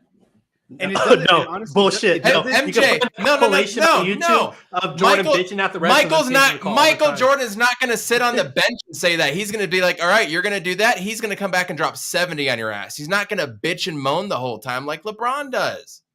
He's going to come back. Find a compilation on YouTube of Jordan saying one thing to the ref and then they change the call. It's like a 6-minute video of like at least 40 like call changes. That shows to his greatness. No, he was put on a pedestal and he was there, right? His fucking pony. You can put it out there. Put it out there so we can see it. I'll tell you one thing. Jordan never backed down from anybody. He took Reggie Miller and shoved his head into an elevator. Like, he punched and broke Steve Kerr, his own teammate's face. That guy was stupid though. That was. Sure. We'll touch on that in a minute, but yeah, go ahead. No, sorry. But the point where you're trying to say like, okay, well, he wasn't a good teammate. I'd rather have a teammate that's excelling me to be my best to win versus doing the freaking Andre Drummond bullshit on the sideline. Like, come on, man. LeBron gets everybody involved. Like That's if you involved? go to the finals, like all the final stats, their six championship runs. Look at everybody else's numbers compared to Jordan. Yeah, like on paper, like when you look at the stats, Jordan got nobody involved besides just Pippen. Rodman had That was a by bunch design. of rebounds. Yeah, That was I by know. design. Like Jordan carried and stuff, but this is what I'm saying about the whole teammate Do you want to thing. get Bill Wellington involved in Luke Longo? You want to get them involved? No, we're not talking about like guys like J.R. Smith that can drop 40 or like a Kyle Korver that can shoot the lights out. Like, yeah, okay, yeah, he'd get Kerr the ball when he needs to get the ball. It wasn't about volume; it was about efficiency with those guys in the right spots. Jordan just had his usage level was different. It was totally different because LeBron, yes, so I was trying to make this point because my wife's from Chicago. We had this conversation last night. Jordan, if the game's on the line, Jordan is going to take the shot and win you the game most of the times. LeBron, he will take the chance to pass the ball to somebody else. Like, who was it in the finals against the Warriors? Was it Korver? Danny Green. Yeah. Like, he'll do stuff like that. And it's like, okay, it's the correct play, but actually the correct play is you just taking a shot because you're just the best shooter. It's what he said to a modern shot. Like, Jordan, Michael, who's taking the last shot? What? Me?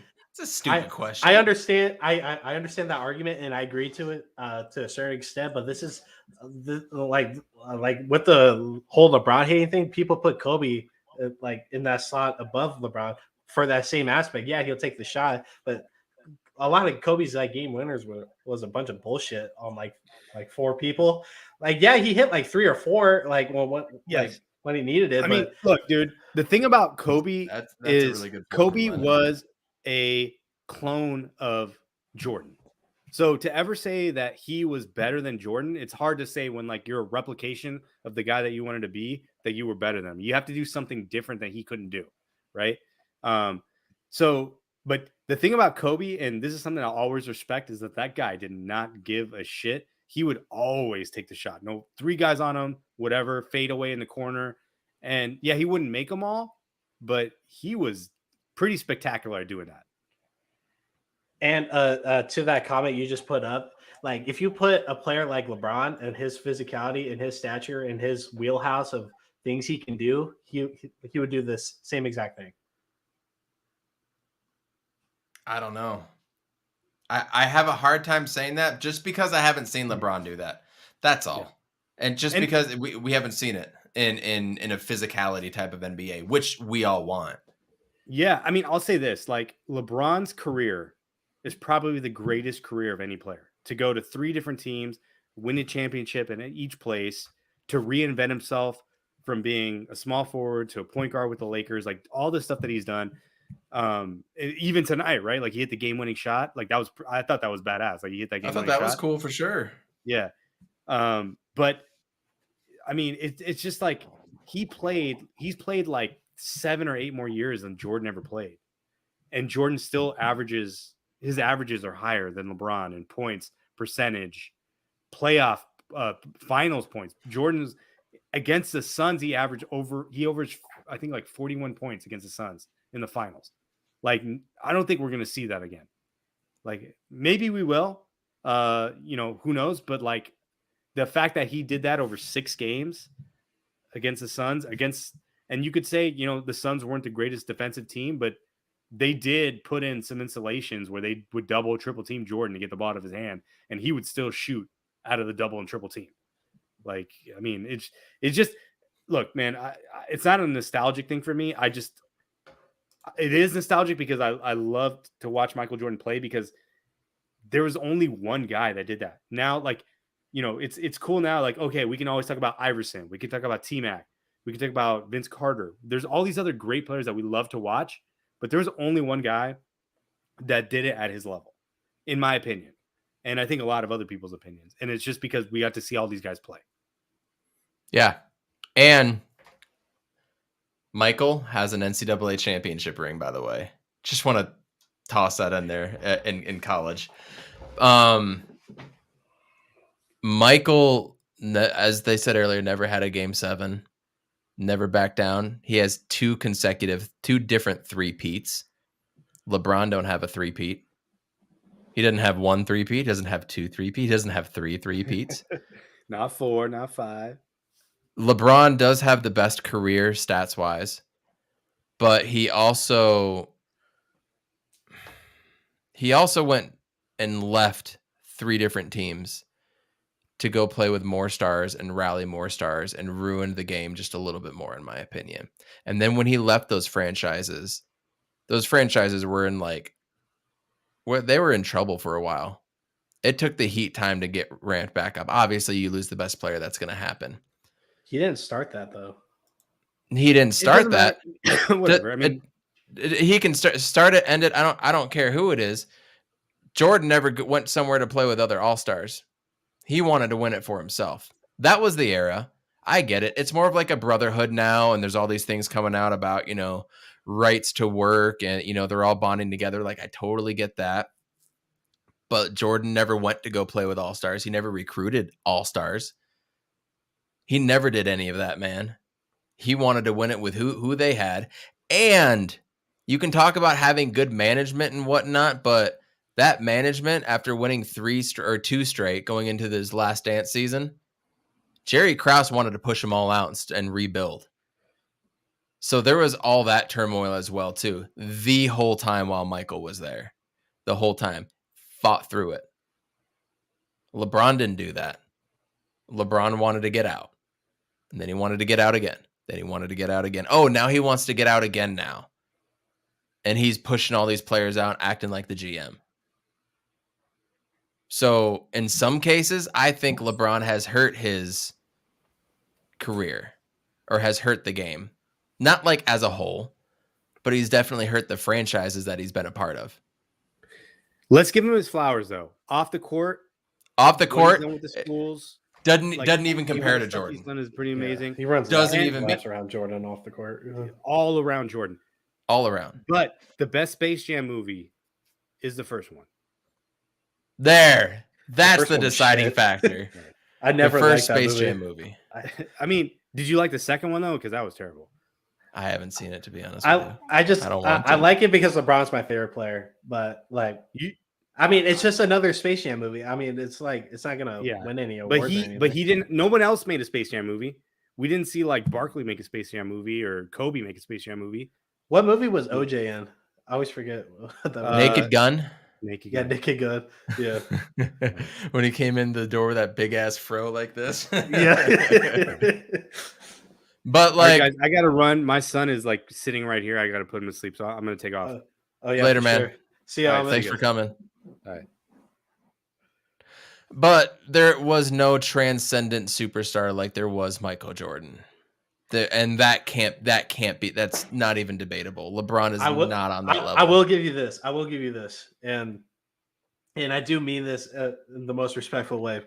I think like during the Bill Russell time and the Kareem time, within that, like the NBA and the ABA were just finding their footing through that time. Get the viewership, get the teams in. Yeah. I think Jordan was the most pivotal thing to happen in just American sports in general, or just worldwide sports, because he's one of the most recognized athletes around the world, next to Mike Tyson, next to Muhammad Ali, even Tiger Woods. Michael Jordan started that trend of the swaggerness and the popularity of just around just athletes as a whole, and then just the game of basketball. He's definitely he's standing on a pedestal of his own, or like on his own podium. Like Jordan's I wish Jordan played those 2 years, and this this conversation could be different because it's that 2 year gap that kills me. And then I'm not going to kill him two separate gaps. It was in the 90s, and then it was after the Bulls, and then he went to the Wizards. Oh no! Yeah, I think I'm not going to kill him over the Wizards thing. There you go. No, you're good. I agree with that. I'm not going to kill him over the Wizards thing. I think Michael Jordan is the best thing to happen in like pro sports, just period, just everything that happened and how the game evolved around him. Yeah, there's the Larry Birds and the Magic Johnsons and the Patrick Ewings and all those guys, but Jordan stood on his own, and I think he was the first best pivotal player to come out at any period, before then going in. Like you just couldn't point out anybody else in the league at that time that was on the same level as Jordan, or even a few notches, even scratching the surface of Jordan. You know, Magic, he had his wheelhouse of things. He was one of the best point guards ever, probably the best point guard ever, and that came, you know, a little later and stuff. But where I'm kind of going into this argument is that, you know, I think a lot of Jordan lovers are just like not stuck on the nostalgia. It's just like nothing had changed their mind, and I think Skip Bayless has a lot to do with that, just ruining LeBron's reputation and stuff. Not changing LeBron, my mind. That's a bad take. Hell no. Yeah, you don't think Skip Bayless had to do with? I think more people are finding out that Skip Bayless is a fraud than NBA fans are finding out that Jazz are frauds. Like Skip Bayless, everybody knows Skip Bayless and ESPN is trash, and that's been known for a while. Look! Everything that you're saying is true. It's not nostalgia though. It's not nostalgia. It's just passing the eye test. Clear and simple. I mean, Jordan would toy with people, like absolutely toy with them, and LeBron James doesn't quite do that. Michael would just play with them, man. It would just toy with them like they were nothing, and that's what made his greatness so incredible. Also, the last point I wanted to make: when Michael came into the league, he was dealing with the up and coming Bad Boy Pistons, the best franchise ever, and the whole dynasty run of the Celtics and Larry Bird. The two best teams widely considered before MJ got there was the Showtime Lakers, who some people will still say it's the best team ever, and the greatness of Larry Bird and the Celtics, who some people will still say. Since then, we've gotten the Warriors, and then we got the Bulls, right? So those are arguably the four best teams to ever play the game, right? He had to come through all of that. He beat legendary teams. Legendary teams. The only legendary team that LeBron beat is arguably the Spurs team with Duncan in them. And I don't know if that's legendary. You can say the Celtics. I don't know if that's legendary. No. Out of the top four teams to ever play in the league, Michael beat two of them, and he was on the third one. LeBron beat a 73-9 team, considered one of the best teams ever assembled. Okay, so one. Okay, then that San Antonio thing, the age kind of played a part in that, but they were still a wrecking ball arguably, in the West. And I mean, that's two. Like LeBron only has 4 rings, so I would take some of those New York Knicks teams. I would take Penny and Shaq when they beat them over that Spurs team, bro. Nah, I disagree with that. I'll take Penny and Shaq and that team over the Spurs team. I'll take the Bad Boy Pistons over the Spurs team every day of the fucking week. Every day of the week. That 2013 one? No. MJ had to beat the Pistons, and he did. He beat the Bad Boy Pistons coming off of 2 championships. Pistons beat him too. But he beat them. But I agree with all your points. I do. You know, I just think we shouldn't crucify players because of things out of their hands. You know, yeah, we don't have those all-time great teams. That Warriors team was ridiculous. That Spurs run was ridiculous. But we just don't have that talent anymore. And probably 20 years from now, we can probably pick out all these players like, oh, like, man, like he was cool. That was cool. It's just how like you kind of are with, you know, like the Ewings and Shaq in Orlando and Penny Hardaway. Like we'll be having the same conversation, you know, like 20 years from now. But like like when it comes to playing with all-stars or going against all-stars, it's so stupid because so many people get inducted into the all-star thing. It's like like You mean the it's Hall of just Fame? yeah, in the Hall of Fame. Yeah, like yeah, getting into the Hall of Fame and just playing with all-stars, they're handed out in the 80s, they were handed out in the 90s, and they get handed out kind of crazy. Like Wiggins is the all-star this year. So but like I agree with everything that you and Ahmed said. I do. I don't hate Jordan. I just think what I want to put out there to like Jordan lovers is that like it's a lot closer than a lot of y'all make it out to be. Like you might see this huge gap, but I'm just saying like if you're gonna have that huge gap, like why are you putting LeBron at 2? Like or like LeBron at 3? Like LeBron has the best career arguably ever. Never injured. Yeah, he's been hurt this season, but father time is catching up. But it's just LeBron is just literally once in a lifetime sort of player that you see, and Jordan was that guy too. Like we're probably going to see another Magic eventually. We'll probably see maybe a Shaq in a couple of years because of how this game is gravitating towards, and that's probably going to be Giannis. So I don't think there's going to be another LeBron. I don't think there's going to be another MJ. So I think those two are without a doubt, 2 best players ever. Yeah, but I'm not going to argue that Michael's one or LeBron's one. In my personal opinion, I think LeBron's one. I'm not really going to argue with someone that thinks MJ is one, just because that's probably coming from they've seen him on regular Tuesday nights on the regular season, and he just goes off for 54 and just he just controlled the game and stuff.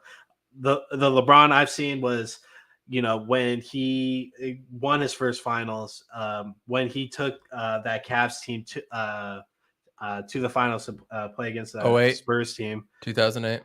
Yeah, 2008. And like I've just seen so many good things from LeBron, and like I didn't see the early Kobe because like Kobe had his run in the early 2000s and then he won in 2010. So those were really like my only glimpses of Kobe, really. But LeBron has just always been there for me. LeBron just comes from a nostalgic sort of thing for me. I can honestly say that. But well, there it is. And I wanted to get into some Arizona State stuff. Basically, Arizona State football is trash, and they need to fire everybody in that organization and start fresh. Bobby Hurley's squad, I'm excited for UCLA tomorrow. They're starting to make a little bit of a run, and they're actually looking like the team they should have. It's amazing what happens when you can play a full slew of games. State, right? Yeah, they just beat Oregon State. I mean, there was a time there where they couldn't get healthy at all to begin the season, and then they went 3 straight weeks and played 1 game with COVID and mono and all these weird things. They're finally healthy. They're all together except for Bagley, and hopefully he can come back. I don't know if he ever actually will at this point, but it's just amazing what happens when you have continuity, right? So all the props to him. I think he is safely off of the hot seat. Bobby Hurley, that is. He's done an amazing job. The fact that you can be 7-15 and your team hasn't given up says a lot about you. That says a lot about a coach. Imagine Cliff Kingsbury getting the same fight out of his team when they were 10-2, right? So I'm blanking on the Pelicans coach. I'm blanking on the Willie Pelicans Green coach. Yeah, Willie Green. Yeah, like that. Yeah, that team plays hard every night. They were like 3-23 at some point or something ridiculous, and now they're like 3 games out of the play-in. Yeah. Like if you fight hard and you're not a good team and you have like single digit wins and you're still playing hard, that is a sign of a damn good coach. So props to Bobby Hurley. ASU baseball got started off a little rough yesterday, but the Bats came out and they won 17-8 today. They are 2-1. Former Arizona Diamondback Willie Bloomquist is at the helm. And I will say this, I know you don't follow ASU baseball, JJ. But in baseball, it's that's an older crowd type of game, right? Oh, yeah. you need to mind your P's and Q's and don't be throwing your bat. And there's all these things you can't do, right? The unwritten rules of baseball, they say. Well, this team is coming out when they do a home run, they're taking off their hat and they're just, they're getting into it and everything. And when they came back last night, and they were able to tie the game up, you saw that passion, the energy. They have an I don't give an F attitude. I enjoy what I'm seeing out of Willie Bloomquist and company. So ASU athletics as a whole, you need to get the rid of Ray Anderson. I'm tired of him and everything that he has brought to this team. Same with Herm Edwards. You have done nothing but make this program worse. This program is in worse shape than it was after Todd Graham was here. So they need to go away. What's that? You want to talk about Jaden Daniels? Jaden Daniels leaving. Mr. I can't throw 300 yards. You know what? I think it's a good thing that he's leaving. Is he a talent? Yes, but that's what we've been saying. He's a talent for 3 years. He's a talent. He's a talent. He's a talent. I don't give a damn if he's a talent. I don't care. Bring in somebody that I can actually throw the ball downfield. I'm looking forward to Tyson Paul, the 4-star transfer from Alabama. Maybe he can do something. Or Trenton Bourgo. Maybe he's going to be able to do something. I don't know. But you know what? They have the support of that locker room. And did you see the Twitter video after Jaden Daniels left? The dude's going through his locker. So that dude suck anyways. We don't want him. They were going through his stuff. Man, first off, that totally shows a lack of control of discipline from Herm Edwards, which we already knew. Water's wet. But it also shows he did not have the support of his teammates. And there's all these rumors going around that it's a lot better now that Jaden Daniels' mom isn't around. So now his mom was chirping in. Was she annoying?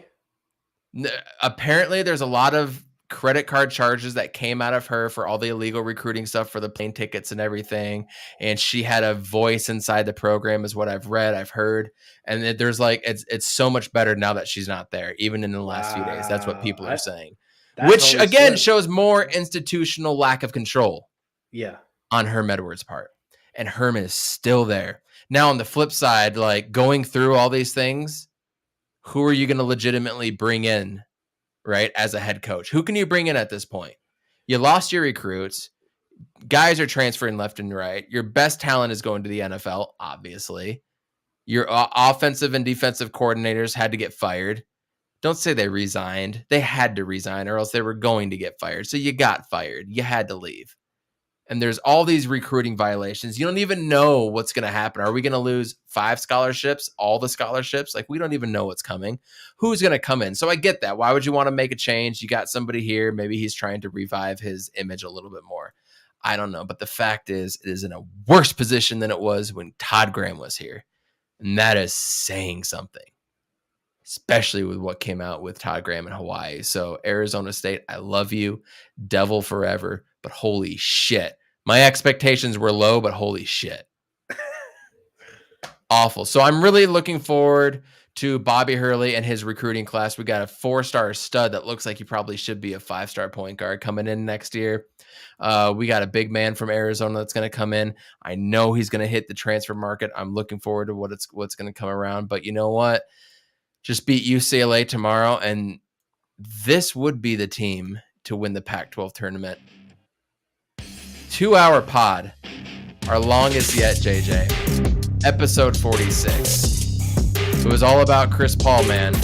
What's going to happen with the Phoenix Suns? We will be back on Wednesday. He's on Fire Podcast. Thanks for tuning in. She sets, looks up, and it is Dylan Strong.